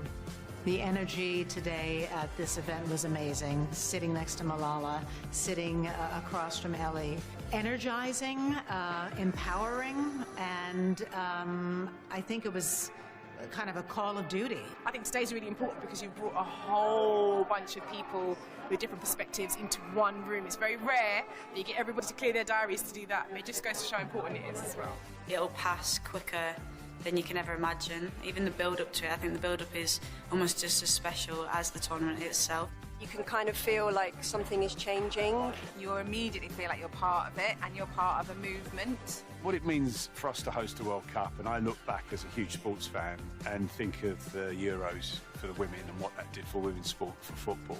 We've now got a chance to go beyond what football did, and for it to become that seminal moment for cricket, for sport in this country. But every time there is a victory, it is a ripple effect. It affects women's salaries and what they get because of their skill set, their dynamic personalities, and the audience that they grow. Everybody wins. I think that it's just a really great opportunity to be able to build now on everything that we've spoken about today, so that next year is just the most amazing summer and it's a brilliant event. We need your support, we love your support, and hopefully you can roar us on to many victories. It's the year that women's cricket breaks into the mainstream and stays there.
Our games are full of action.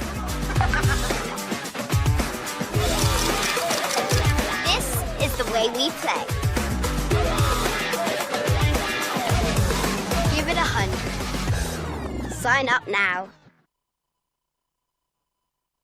All the fun and all the games, they all start here with All Stars Cricket. Skills, friendships, smiles, dreams. It all happens here. Every session is all out action. All invited, even mums and dads. That, ball, catch, go. All stars and All Stars.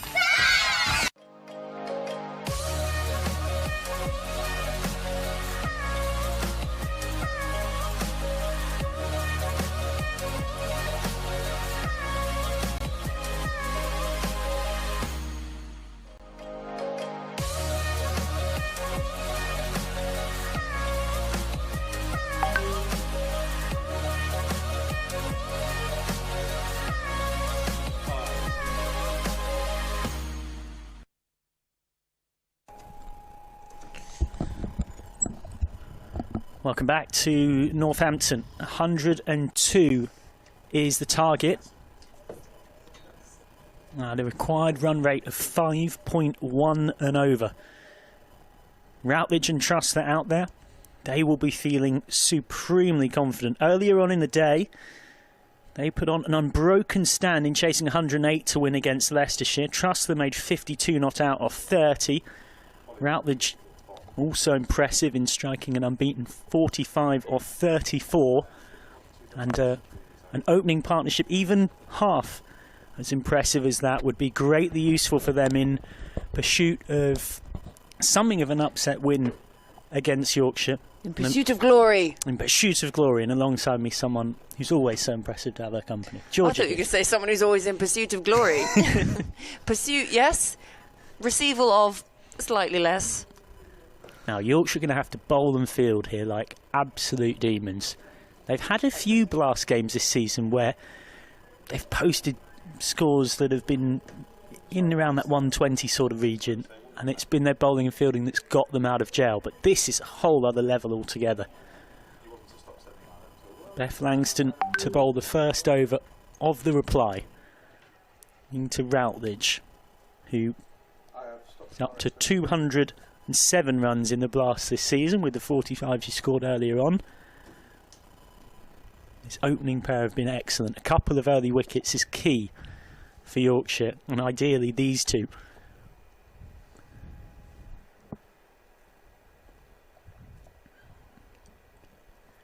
It's a decent start from Langston. LBW appeal, he sents a bit high. Yeah, it looked a bit high, didn't it?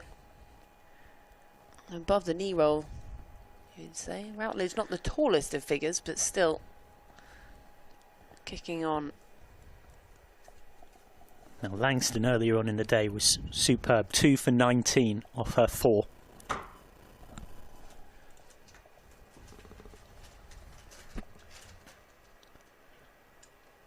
Langston right on the button again. Routledge just guiding that out to point. He's been one of the stars of finals day so far, is he, Routledge? Excellent with the ball twice. And the runs as well. And a name whose reputation is already growing very quickly at 22. First woman to take a hat-trick at Lord's, has also piled on 2 huge hundreds, including a double in the varsity match. So that's pulled away. She's going to get 4 of the finest runs you'll see all day. Langston trying to bang one in. It didn't work. Start to the run chase goes well for Middlesex here. Yeah, actually, just pretty easy runs there. Sat up there to be hit, and she rolled her wrists over it, kept it safe along the ground. And they're up and running in this chase now, Middlesex. And Routledge, who'd had a pretty good match earlier, pretty good day, just continues. He just keeps it nice and safe. Langston had started well with the ball, but that one just sitting up to be hit.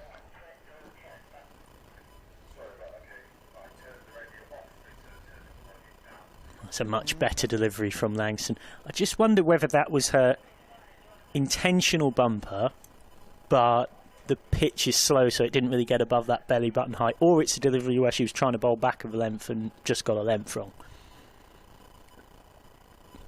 I'm referring to, of course, the ball that got hit to the boundary, not that last one.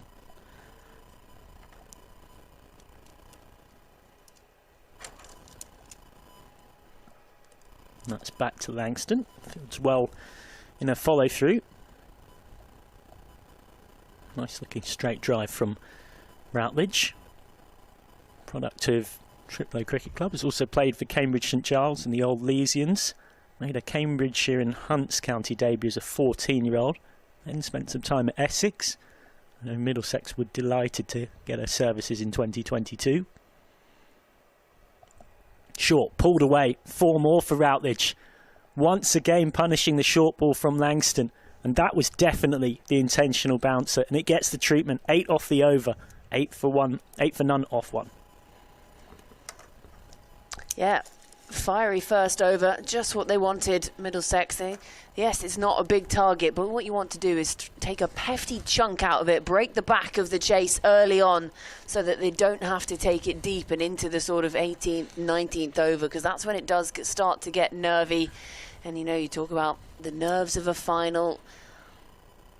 They can get this done early, get some big runs under the belt and just bring that required rate down. That's already under 5. I know Mark Broom there, relatively new head coach, has talked a lot about clarity and purpose and messaging to his players. They have had a couple of awkward chases of low scores this season. I imagine the messaging would have been around essentially bat as if we're batting first. Yeah. Don't bat like you're batting just to get 102 to win inside the 20 overs. But it will be a tricky challenge for Trussler. He's facing Rachel Slater.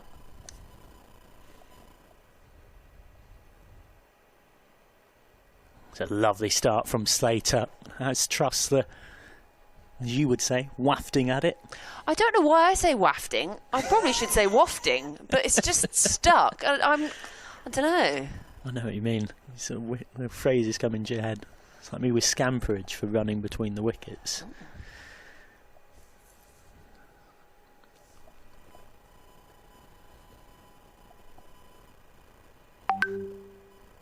Trussler that time, just pushing back to Slater. It's interesting, we're talking about Middlesex staying calm in the field, and that being a message from Hawley. They talk a lot about red heads and blue heads. Red is sort of like passionate and fiery, and blue is kind of like ice cool, and they talk about trying to be purple, trying to be in the middle, a nice mix of calm and composed but energetic. Trussler this time just turns it away for one. Trussler, by her teammates' own admission, is known as one that when the team needs it brings more of the red qualities to things. There's just far too many things to have to try and decipher if you're part of this Middlesex side. You've got your hypes and you've got to figure out what those letters are. What colour am I today? It's definitely working for them. Because I thought you were going to start talking matrix, red pill, blue pill, and then I was getting really confused. Well, what we can say without confusion is they're chasing a 13th win from 15 this season. And this the most important of the lot. Straight to short mid-wicket. And they've wanted to prove a point as well. While turning up at final state and winning it, certainly would do that. I know it was a bit of a motivation for them in the games against Glamorgan, which they've had. They've played them 3 times and beat them twice. Glamorgan the only side to beat them in the Blast so far.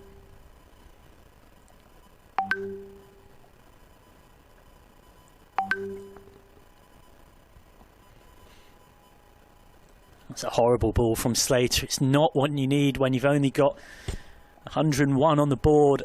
It's going to be 5 wides, effectively 5 3B runs.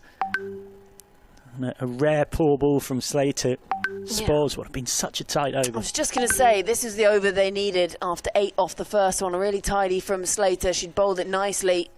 And then straying well down that leg side. Absolutely nothing to be done to stop it behind the stumps. And even on the fairly slow outfield, it had enough pace to just roll on down to the rope in front of us.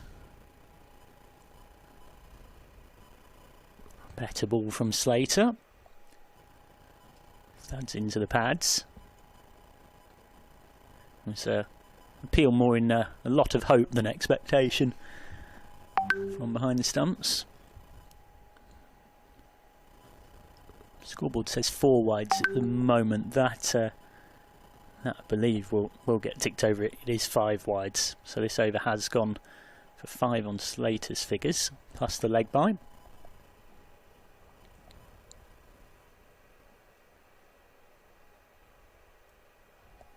Lovely looking cover drive, great stop there by Claudie Cooper, who will be key with the ball later on. Those kind of bits of fielding make such a difference when runs are a particularly precious currency. 15 without loss after 2.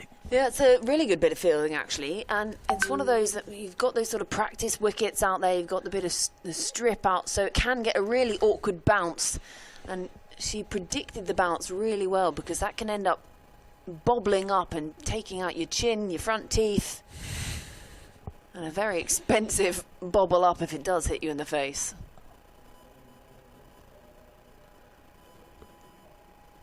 Reminder as well, these two teams meet in Metrobank One Day Cup action next Saturday. And talking of Claudie Cooper and how important she's going to be with the ball, she's been handed it straight away. Yeah, I'm not too surprised. Yorkshire decided after his first 2 overs they need a change of dynamic.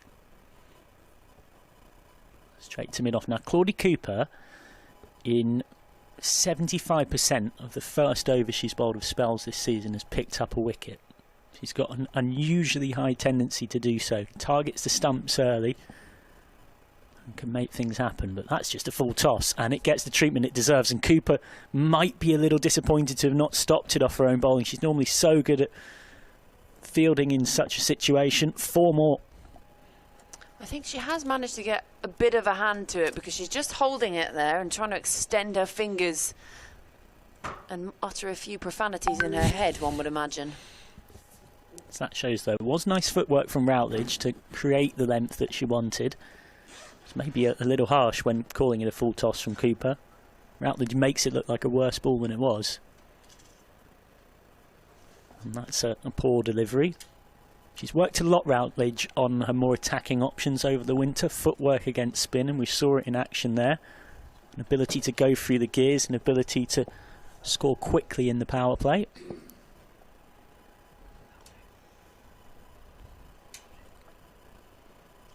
Swipe and a miss from Routledge. Well bowled by Cooper.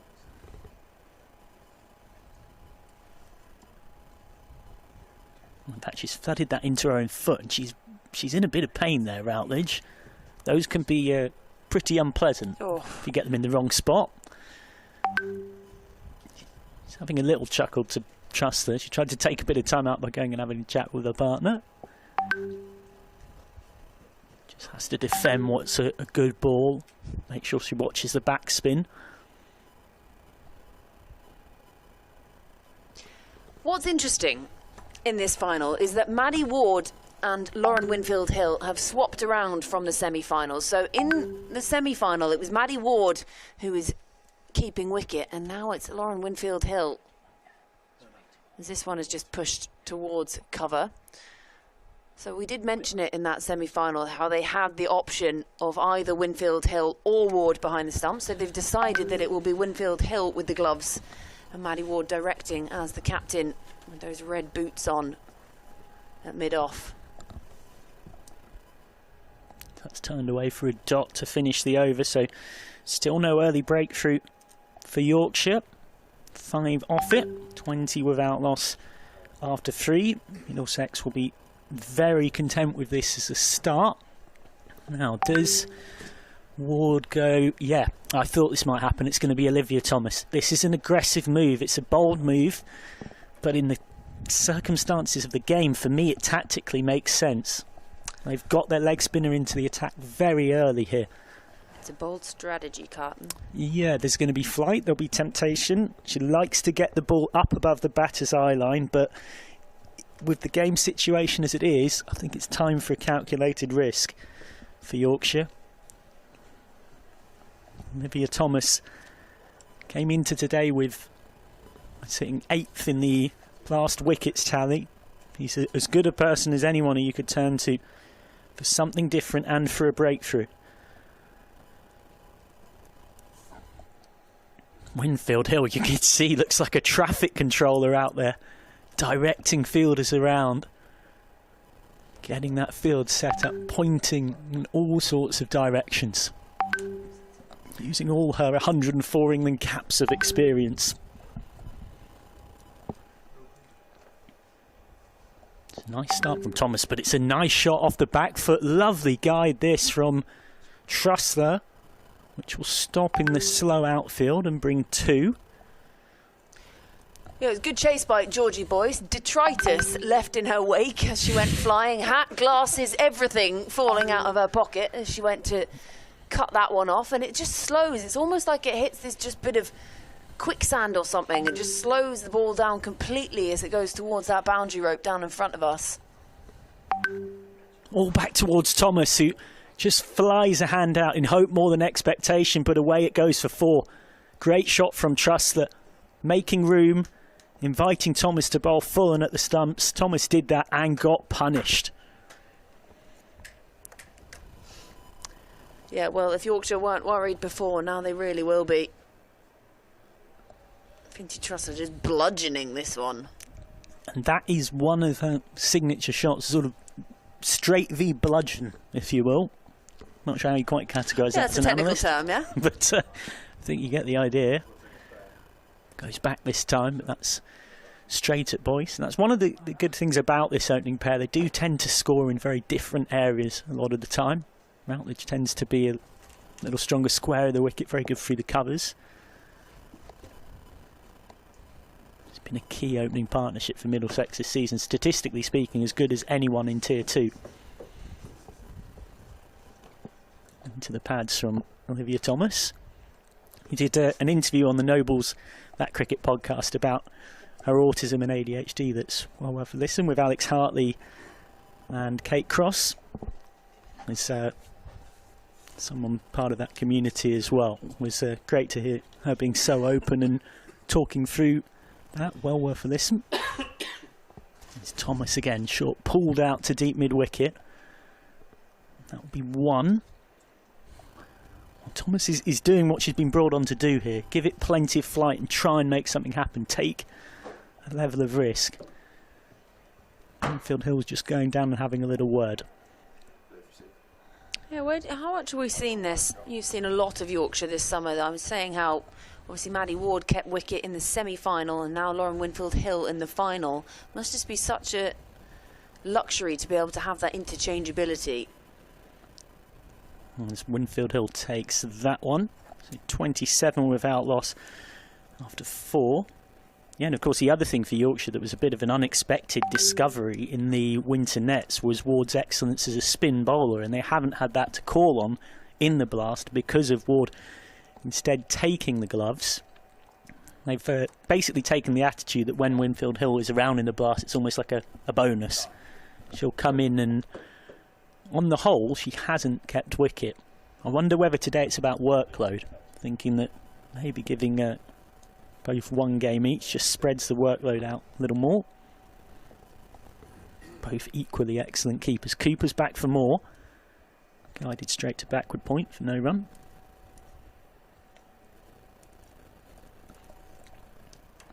Cooper's first over went for 5. Yorkshire desperate to dislodge this opening pair. You can see that required run rate. It's already down at 4.7.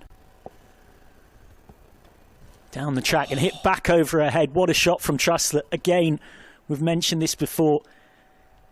Likes to bludgeon it down the ground on the half volley. A shot of real conviction and disdain. 4 runs. Yeah, she takes it on almost front on as well. You know, you hear about cricket being a sideways game traditionally, but in the modern game it's just changed so much, and she just frees up her arms and doesn't really even bother having to run. She knew she'd nailed it across that gap, but Slater's gone out to long on now. Very straight long on. That's into the pads. Looked like it was dribbling down leg. Umpire Jarvis agrees. Replay appears to confirm it. Yeah, and easily a second run as well.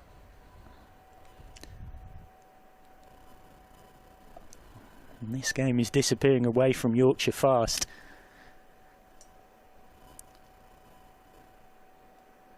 Trussler, who's had quite an evolution.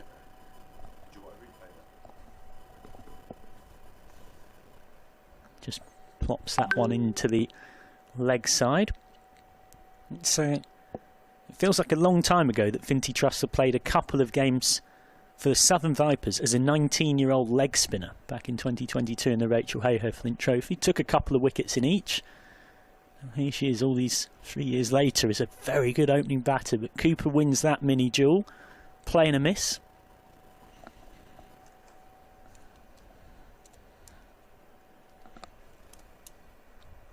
And as they often do, Routledge and Trussler coming down for sort of a mini chat in the middle of the over. Just to exchange something one of them might have spotted.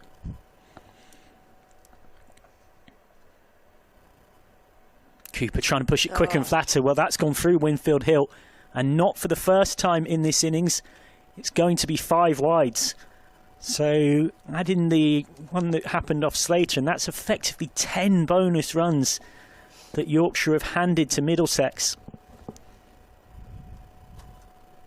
Nothing seems to be going the way of the team in blue at the moment. We only saw 7 extras bowled by Middlesex the whole of that Yorkshire innings. And they're leaking them here, Yorkshire. Oh, jabbed down. going to get a slightly fortuitous single. So 11 comes off the over, 38 without loss after 5. And as if to emphasise the point even further, after 5 overs of Yorkshire's innings, they were very much not 39 without loss. They were 15 for 3. And just on the note of extras, Georgie mentions the 7 extras. 4 of those were leg byes, which you can't often really do a lot about. 3 wides. Yorkshire, meanwhile, have already bowled 11 wides, as well as a leg bye. And those just become the point of difference, especially when you're defending such a low total as well. I mean, to be blunt, we're almost into miracle territory here. Now, this is what we were talking about earlier. Maddie Ward is going to come into the attack with the ball in hand. So this is why Lauren Winfield-Hill is keeping wicket, because then we can have this change up. The bright red boots.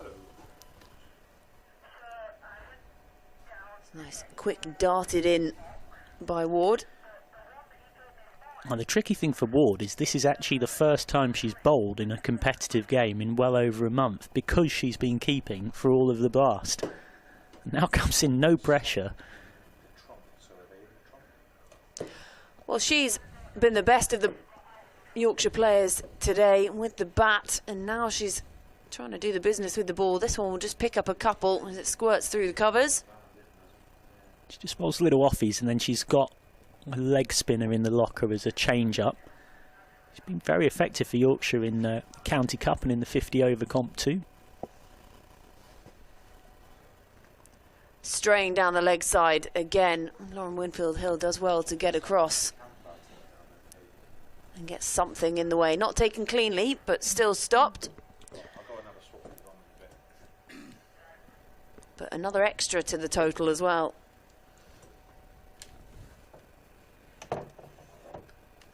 Yeah, that's well bowled. Just a little fuller. Trussler just caught in 2 minds, rocks off the back foot and can't time it. Yeah, and she releases even the off spinners a bit like a leg spinner, which can make her tricky to pick. This time a little bit of flight. Get back in your crease. She's sort of gone for a little amble. And trying to take on Liv Thomas. Again, they come through for a chat in the middle. I find this weird, when you have to go and chat every other ball. No, they like it, Routledge and Trussler. I know, but what more can you possibly have to say than you said the previous ball before you hit it straight to a fielder along the ground? Sweep shot. Hit well, hit hard, finds the gap. 4 more to the total. 4 more to Trussler. She moves on to 20. Yeah, it's a textbook sweep shot. Rolled the wrists on it. And Middlesex are absolutely flying along here. This opening pair. Well, she knows that she's playing a shot outside the line of off stump. She's got that pad in the way as a second layer of protection. 7 now from the over from Maddie Ward. A dot to finish things off. So end of the power play. Brings the power play to a close. 6 gone, 46 for none Middlesex, and they are well on top in this final. Yorkshire haven't lost a game in the T20 blast. They find themselves in the final here, staring down the barrel of what could be their first loss, and it is the worst one to lose. Absolutely, and if you take out that quarter-final County Cup defeat to the Bears, because it's Tier 1 opposition, a game Yorkshire weren't really expected to win, where they got pretty soundly thrashed by 10 wickets. If you look at the record without that game, it's 13 wins from all of their matches since they lost to Worcestershire at Headingley at April in the 50-over comp. But Middlesex have got a great record as well. They've lost just twice this season. Langston's back. Went for 8 from her only over so far. Floodlight's really kicking in now. Natural light just starting to ebb away. I know some batters say that can make sighting the white ball a little bit harder. Some fielders definitely say it's well, trying to pick it out of the white floodlights at times. just pushing Campbell down to deep fine leg.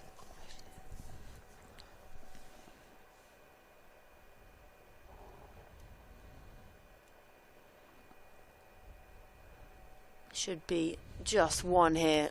Coming flying in off the boundary. They won't mind this. A little wayward throw backing up. Got to be in really tight on this. You can't afford to be giving away any extras with overthrows.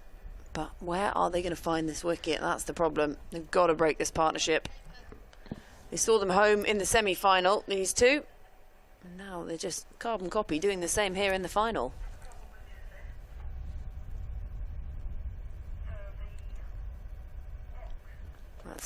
Oh, sorry. Well bowled, and does pick out Campbell out on that boundary. You've thrown me into a thought that might be one for the likes of Andy Zaltzman, which, you know, far be it Middlesex supporters won't like me saying this to tempt fate, but how often in a finals day has a team won a competition winning 2 games where only 2 players have batted? That can't have happened very often. True. Not there yet. Short this time, very short from Langston. Excellent decision from Routledge just to duck and sway. There's the late decision, the wide. Ooh. Finty Trussler was there just tapping at her shoulder. Oh no, now one for the over. So it is just a dot. So we've had a change in signal from the umpire. I think it's a dot now. No, change to a wide. Scoreboard seems to still say wide. That's a good bit of fielding. Really well stopped.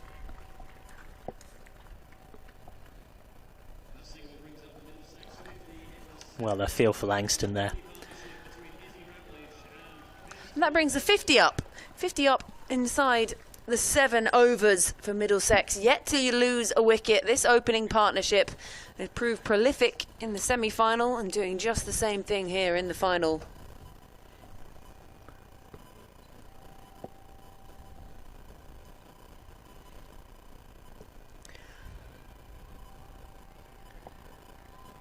Again, just slightly fuller from Langston. 50 brought up off 39 balls. For context, it took Yorkshire not far off double that amount of time. Yorkshire brought up their 50 in the 12th over for the loss of 5 wickets. Sometimes the numbers tell their own story.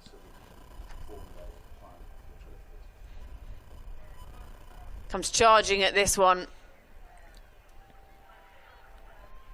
Winfield Hill was eyeing a little rollback stumping. Trussler was all too alert to it. A little bit of a stare from Winfield Hill behind the stumps. Yeah, there's a good competitive spirit out there.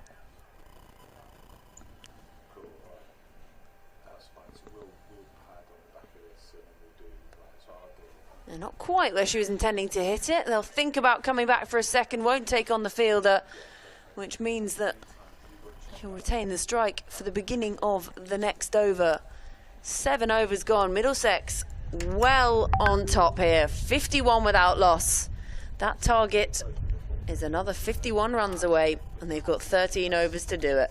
Yeah, what we can tell you for certain is these sides will meet again in 50 over cricket next Saturday, 2nd of August at Headingley, and plenty of Middlesex fans will be travelling up, I'm sure, looking to see their side make it 5 wins from 5 in that competition.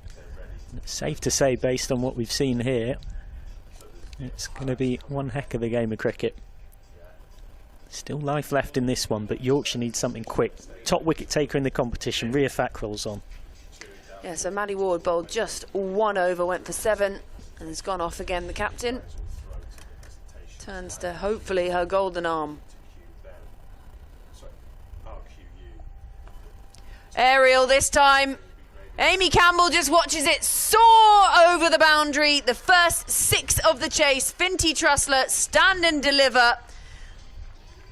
That is sensational striking.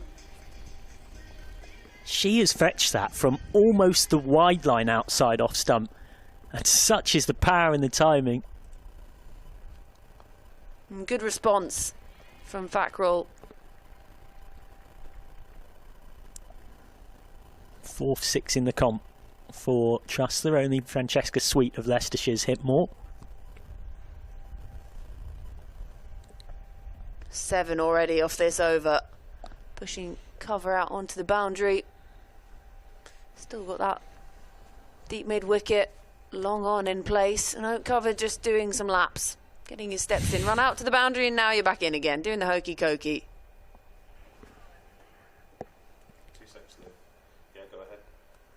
Turned around the corner for 1. That's all they need to do. That required rate now is only 3.47. Yeah, it's been an interesting partnership, this. Routledge with all the early scoring, all the early strike, and then Truster has dominated both scoring and strike in more recent times. And between them, they are taking Yorkshire apart. And this is all they need to do, just tick it over. It's already 9 from the over after that monster 6 from the first ball.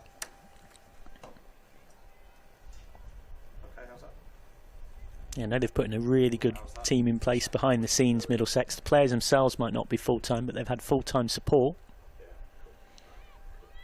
Again, tip and run.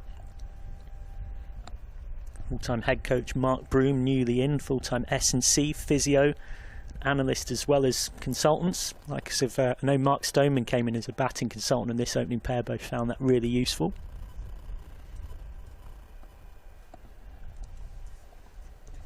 Finally, a dot ball to finish the over. So Fackrell's first. Expensive, goes for 10. 8 overs gone. Middlesex 61 without loss. At this stage, Yorkshire were 33 for 3. And of course, as anyone who knows was here, it got worse. And that one tells its own story. One is on a sugar rush and is not worried about certain dots appearing on it for wickets. And one is resembling far more of a set of skyscrapers than the other.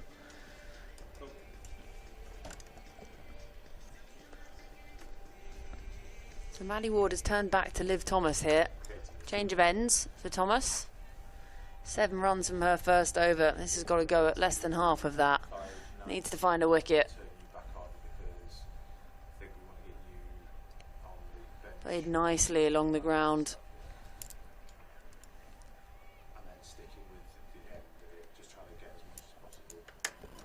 They've just got no answer at the moment, Yorkshire. Maddie Ward is mixing up her bowlers, bowling them one at a time. Just 1 over spells. No one is able to find a breakthrough. She even brought on Fackrell, her greatest wicket taker. Well, she was launched for 6 very first ball. Yeah, well fielded. Really well done off her own bowling. It's when you bring out your best fielding, isn't it? Off your own bowling. Got to protect those figures. Got to protect those figures. One-handed with a less preferred hand.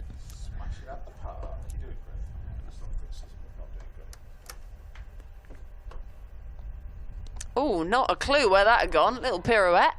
Get her in the ballet. Well bowled by Thomas. Flight and temptation. And the way she plays cricket, seems to just be able to do whatever comes her way. She probably could take to the ballet. All about balance, isn't it? Certainly shown plenty of that today. A really flighted delivery from Thomas. That's one that could so easily tempt a batter into trying something fancy.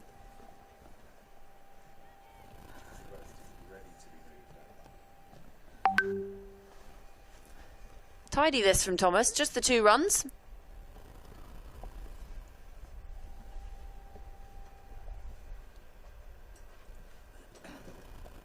And turned away round the corner. They're going to think about coming back for a second.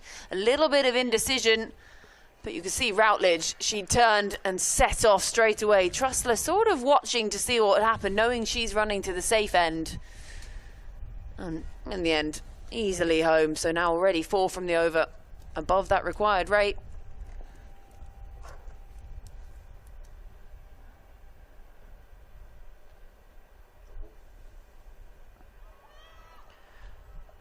And that could race to the boundary. Stair Callis giving pursuit. It'll slow down enough, but wides. Or has it just found something on the pad? Leg by signalled.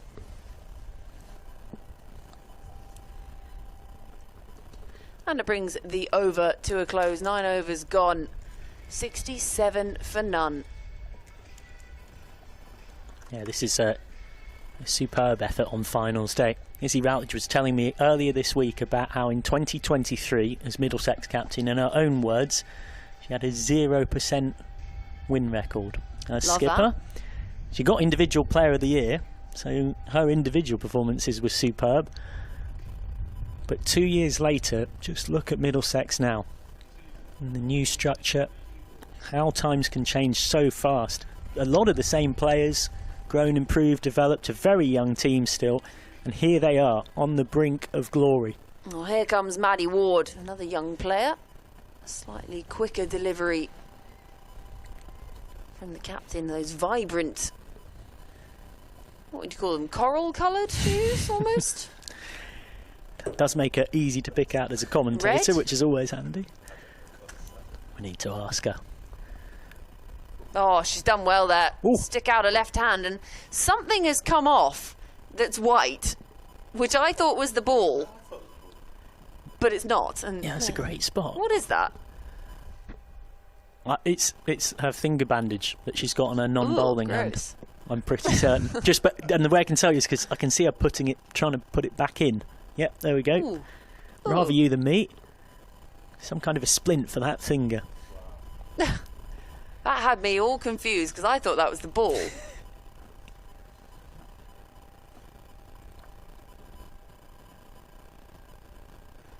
That's going to be one more to the total, wide down the leg side.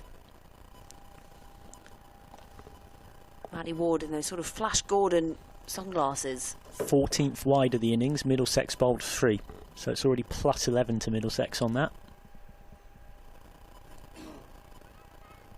Thinks about coming through for the run. You gotta scamper back. There's a few arms wave in the air from Yorkshire, but the appeal looked more like a sort of stretching as you've got out of bed yawn in the morning rather than a real genuine appeal.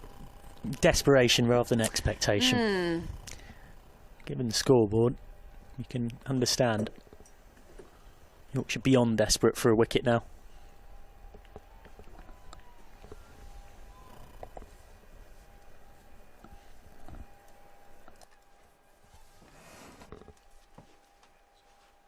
Just the 2 from the over. Nice touch. I'm going to have to be quick and easy as you like in the end, taking on the arm of Stair Callis. This partnership has just made it look so easy in this chase. Rotated strike nicely, waited for the bad ball. One still to come. Goes aerial, that's even bigger than the last. Almost takes out the cameraman. Second 6 of the chase, Finty Trussler. That is huge, and kudos to the cameraman. Didn't even flinch. Yeah, the coolest person in Northampton, camera person out there. And a rare good over for Yorkshire. He's spoilt by a massive boundary off the last. I mean, what a character arc for Finty Trussler. It was not that long ago that she was a frustrated leg spinner who was playing in the Vipers 2s, and despite being clearly talented, couldn't get into that very impressive Vipers first team. And here she is now, after being told by Charlotte Edwards that she got something to focus on with her batting. Well, Charlotte Edwards does do that because she can just pick things out. Georgia Adams obviously was captain that Vipers side. Charlotte Edwards said, right, yeah, you're a batter. Go and have a bowl, do some more bowling. And now she picks up wickets like it's nobody's business. She sees things that mere mortals don't. Although she did once tell me as an 8-year-old I was a good batter, and here I am sat in the commentary box without a cap to my name, so I don't know. Olivia Thomas on, trying to do the near impossible at this stage. Nice shot from Routledge, slow outfield, means that will pull up short, and it will be 2 for Routledge, who, as an all-round contributor across finals day, probably takes a... Yeah, she's had a good day. She's had a good day at the office, you would say. 3 for 42 off her 8 overs. And she's on for 2 red inkers, and she's got this away as well. There's no one behind square on the leg side, so it's a massive chase for Thackrell round from deep square leg. 2 more. There's a 10-wicket win here for these two if they want it. If they can just keep their discipline, keep their focus.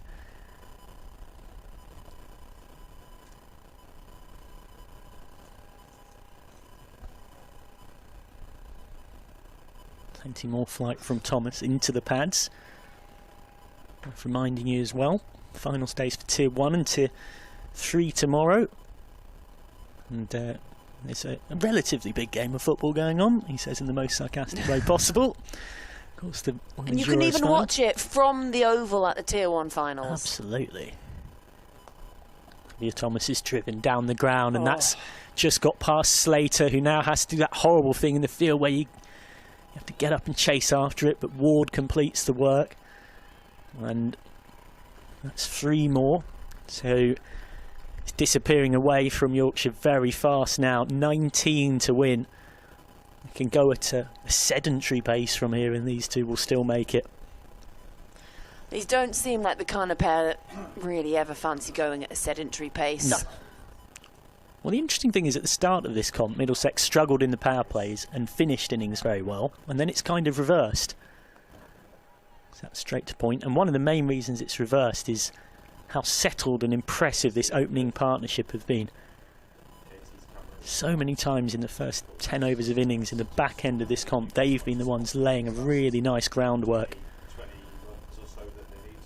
Today, they've been the ones also taking it on and finishing it, benefiting from their good work. Down the track and smashed straight back past the bowler. 1 bounce for Trussler again with that sort of straight arm bludgeon that we've mentioned before. Absolutely dismissive. 87 without loss after 11, and it's just 15 to win now. 15 to win, beg your pardon.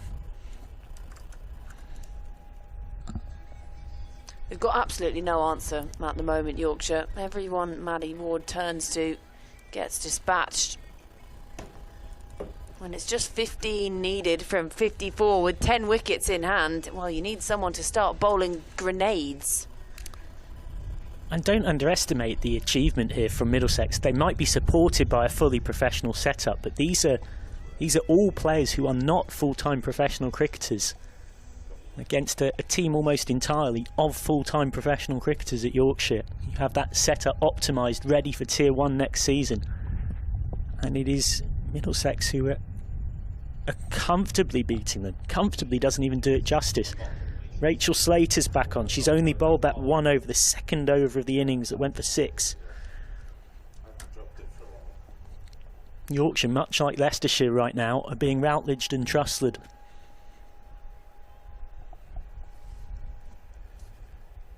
Slater waving a deep backward square leg around.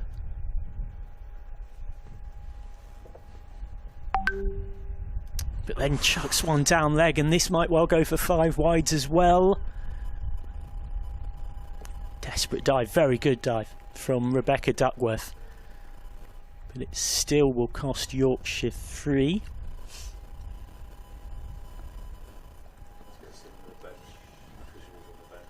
$12 to win.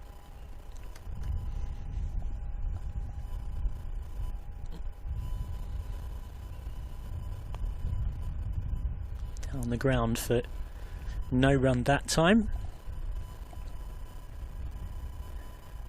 No, they've done a little bit of training alongside the men's team as well, and there was a point where Kane Williamson gave a little seminar to Middlesex's top 6, a bit of stardust passing on. It was a good luck message from him and the men's team as well. Women's team absolutely flying here towards victory. That's flicked away for 1 more. That is 11 to win.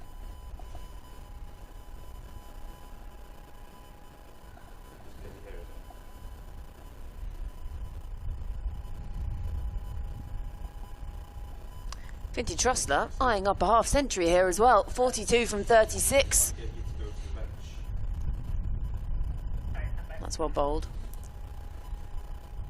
It's worth saying Trussler's now gone past 300 runs in the comp and has gone past Francesca Sweet for the top run scorer in the competition. She has 306 and counting to Sweet's 296. Georgie Boyce deserves an honourable mention on the podium with 288.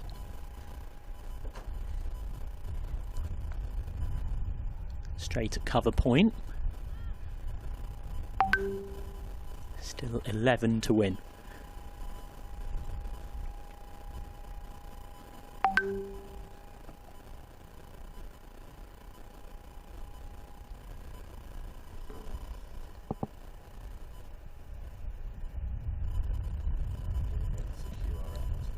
Flicked away. Tuckworth will do the fielding. One more. 10 to win. Middlesex doing an excellent job of more than showing their ability to be one of the sides to beat in Tier 2. Of course, the way this women's cricket structure works, for those that are new, Yorkshire, regardless of results this season, will go up into Tier 1 next season, and Glamorgan will go up into Tier 1 in 2027.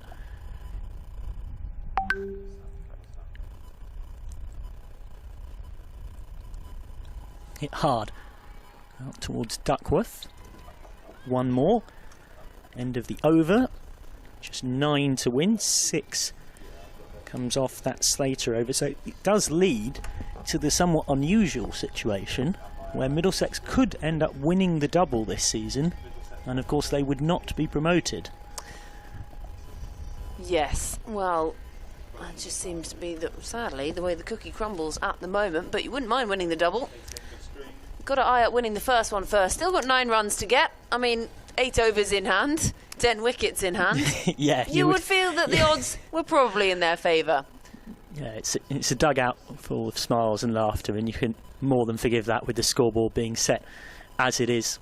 Honourable mention should go to the likes of Anaya Patel, Middlesex's 14-year-old debutant who was a spin sensation through the group stages. The seamer Sarah Pearson, the spinner Anisha Dissanayake. They've all played important roles in getting Middlesex to finals day, even if they haven't played today. So that's swung out to deep mid-wicket, 8 to win. Lauren Turner, the seamer, who's made some impressive contributions, and Georgia Irving in the middle order. There's 5 players there who've played significant parts in the group stage, even if on finals day they haven't been required. Likes of Olivia Kibler and Lucy Porter too. That's into the pads, Thackrell somewhat delaying the inevitable. And even players like a Lucy Porter, a Layla Judge, a Jenny Blofeld, the experienced Natasha Miles, they might not have played in the Blast, but they've been around that group and made a difference. Thackrell appealing for an LBW. Umpire Jarvis not interested.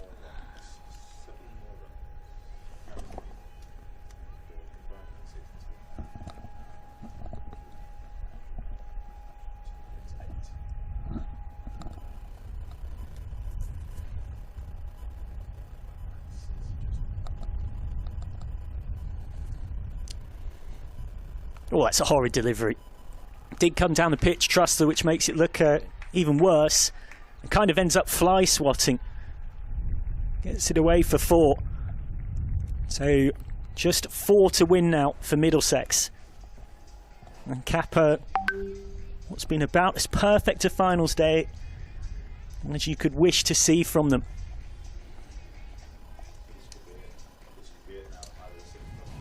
One boundary will do it for Finty Truster, and one boundary will bring her back-to-back half-centuries. She'll have to wait a little longer. Now Truster takes her time. 4 to win. Won't get it there. Would be back-to-back half-centuries in 10 wicket wins for Finty Truster if she can hit this ball to the boundary. She's had an extraordinarily brilliant finals day. Comes down the track, smashes it away, but it's well stopped by Cooper. They will get 1. But she will keep strike. Yep, 3 to win. Trussler has 48. Now 44. What a time it's been for her. I mentioned that all this Middlesex side are not full-time professional cricketers. She's starting in September as a business teacher and coach of cricket at Cranley School. Pretty decent cricket coach to have, if you ask me. It's a good cricket school as well. Yeah, it certainly is. Izzy Routledge, meanwhile, a trainee lawyer. I was chatting to both of them in the week. They were saying, isn't it wild to think we'll come out and play on finals day, we might well win the trophy, and the next day or the day after we'll stroll back into work. They might just be glad it's not a Sunday then today. Yes. Should there be a few celebrations? A few deserved celebrations. A few lemonades? Yep. 3 to win. Trussler on strike. Can she finish it in style? She can finish it in style. Middlesex have done it. They win by 10 wickets in both their semi-final and their final. Yorkshire have been Routledged and Trusslered. The opening pair have done it again, just like against Leicestershire. A sensational effort from the bowling group to restrict Yorkshire to 101 for 9. And then the opening pair finish it in some style. Yorkshire beaten with 6 overs and 5 balls to spare, 35 balls still in the tank. A Herculean effort from Middlesex today. It all started off with the ball. They took those early wickets and they really put the wobbles on Yorkshire, who never really recovered. And then coming out with the bat, they showed the team in blue just how it could be done. This opening partnership are quite sensational. No one else in the Middlesex side today even needed to bring their bat, because these two have done it all. No one else has had to bat today. Middlesex are the inaugural champions of the Vitality Blast Women's League 2. Saskia Hawley there. She has led them so well throughout this campaign. And Yorkshire, they've gone unbeaten until this point, until the one that really, really mattered. And Middlesex, they can now begin to celebrate. They have done it. They are the champions and they will be lifting the trophy. Quite extraordinary. Routledge, the all-round star performer of the day. The star batter of the day, no doubt, Trussler. Back-to-back unbeaten half-centuries, 52 not out in both games. And it's that pair in particular that have been integral. But that entire bowling unit, Katie Wolfe, Saskia Hawley, Hannah Davis, Chana Kamban-Patti, have all been superb throughout. And this is a quite extraordinary triumph against a team almost entirely of full-time professional cricketers from Yorkshire. Middlesex with a professional setup, but all of these players will stroll back into work on Monday morning, but you hope they do after having one heck of a party this weekend, and they deserve every second of it.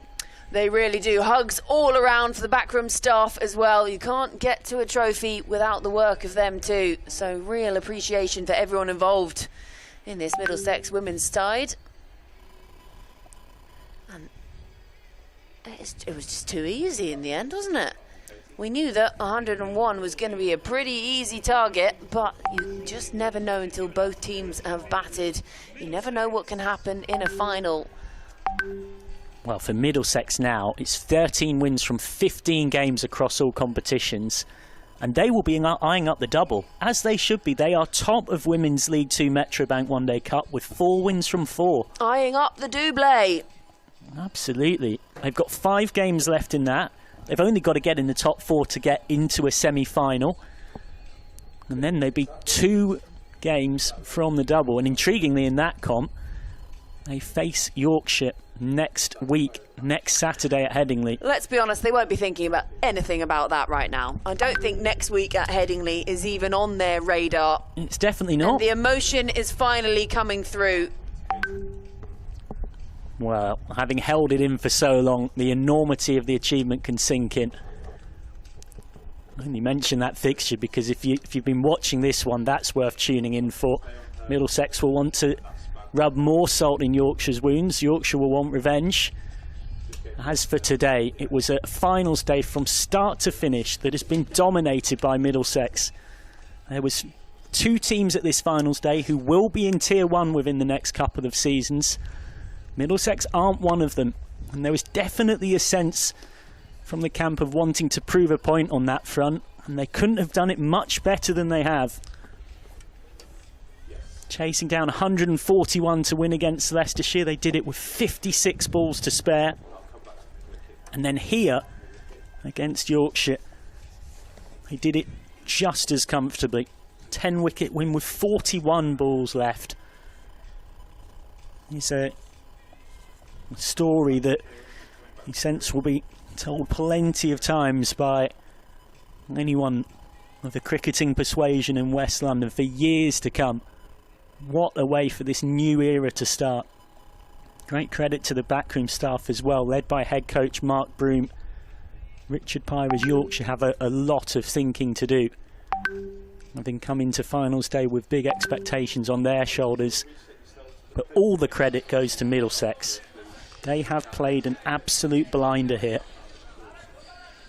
You sense there'll be county cricket analysts right up and down the country trying to figure out, how do we stop Izzy Routledge and Finty Trussler? What an opening combination. Look at that, smiles all around now. Big celebrations soon to begin for the team in pink. Yeah, and these are the moments as a professional cricketer you live and work for, but for these players, haven't even got to that stage. There's a lot of them, I'm sure, I know, have that aspiration one day to be pros, and playing as well as they have in Tier 2 is a pretty good way to go about it. It's been a superb effort from them across finals day. Know that they were really disappointed in that County Cup. They felt like the draw had opened up for them really well. They looked at the way things fell in a round 3 clash against Blaze and saw it as a great opportunity missed to lose in the first round to Kent.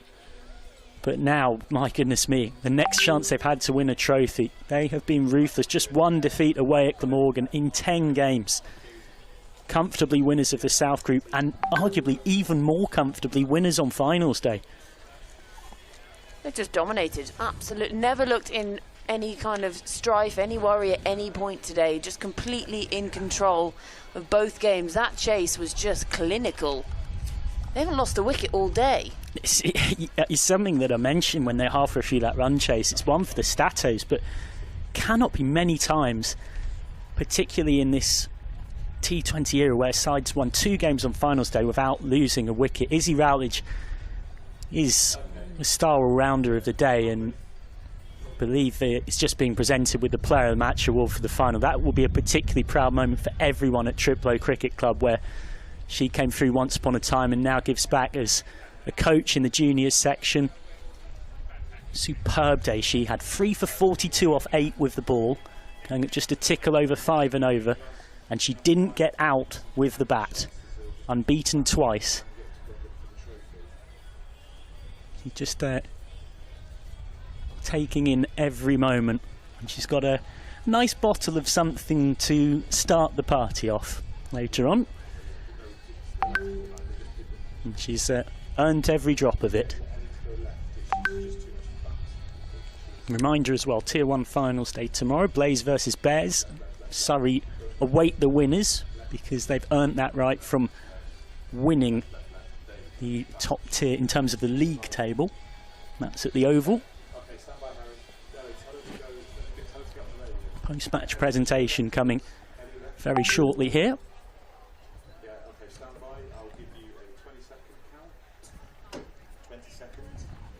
Middlesex winners by 10 wickets in the first semi-final against Leicestershire and 10 wickets in the final against Yorkshire. Deservedly your winners of this inaugural Vitality Women's League 2 Blast. Let's get down to pitch side for the post-match presentation.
your team have been there waiting to cheer you on for the last couple of minutes.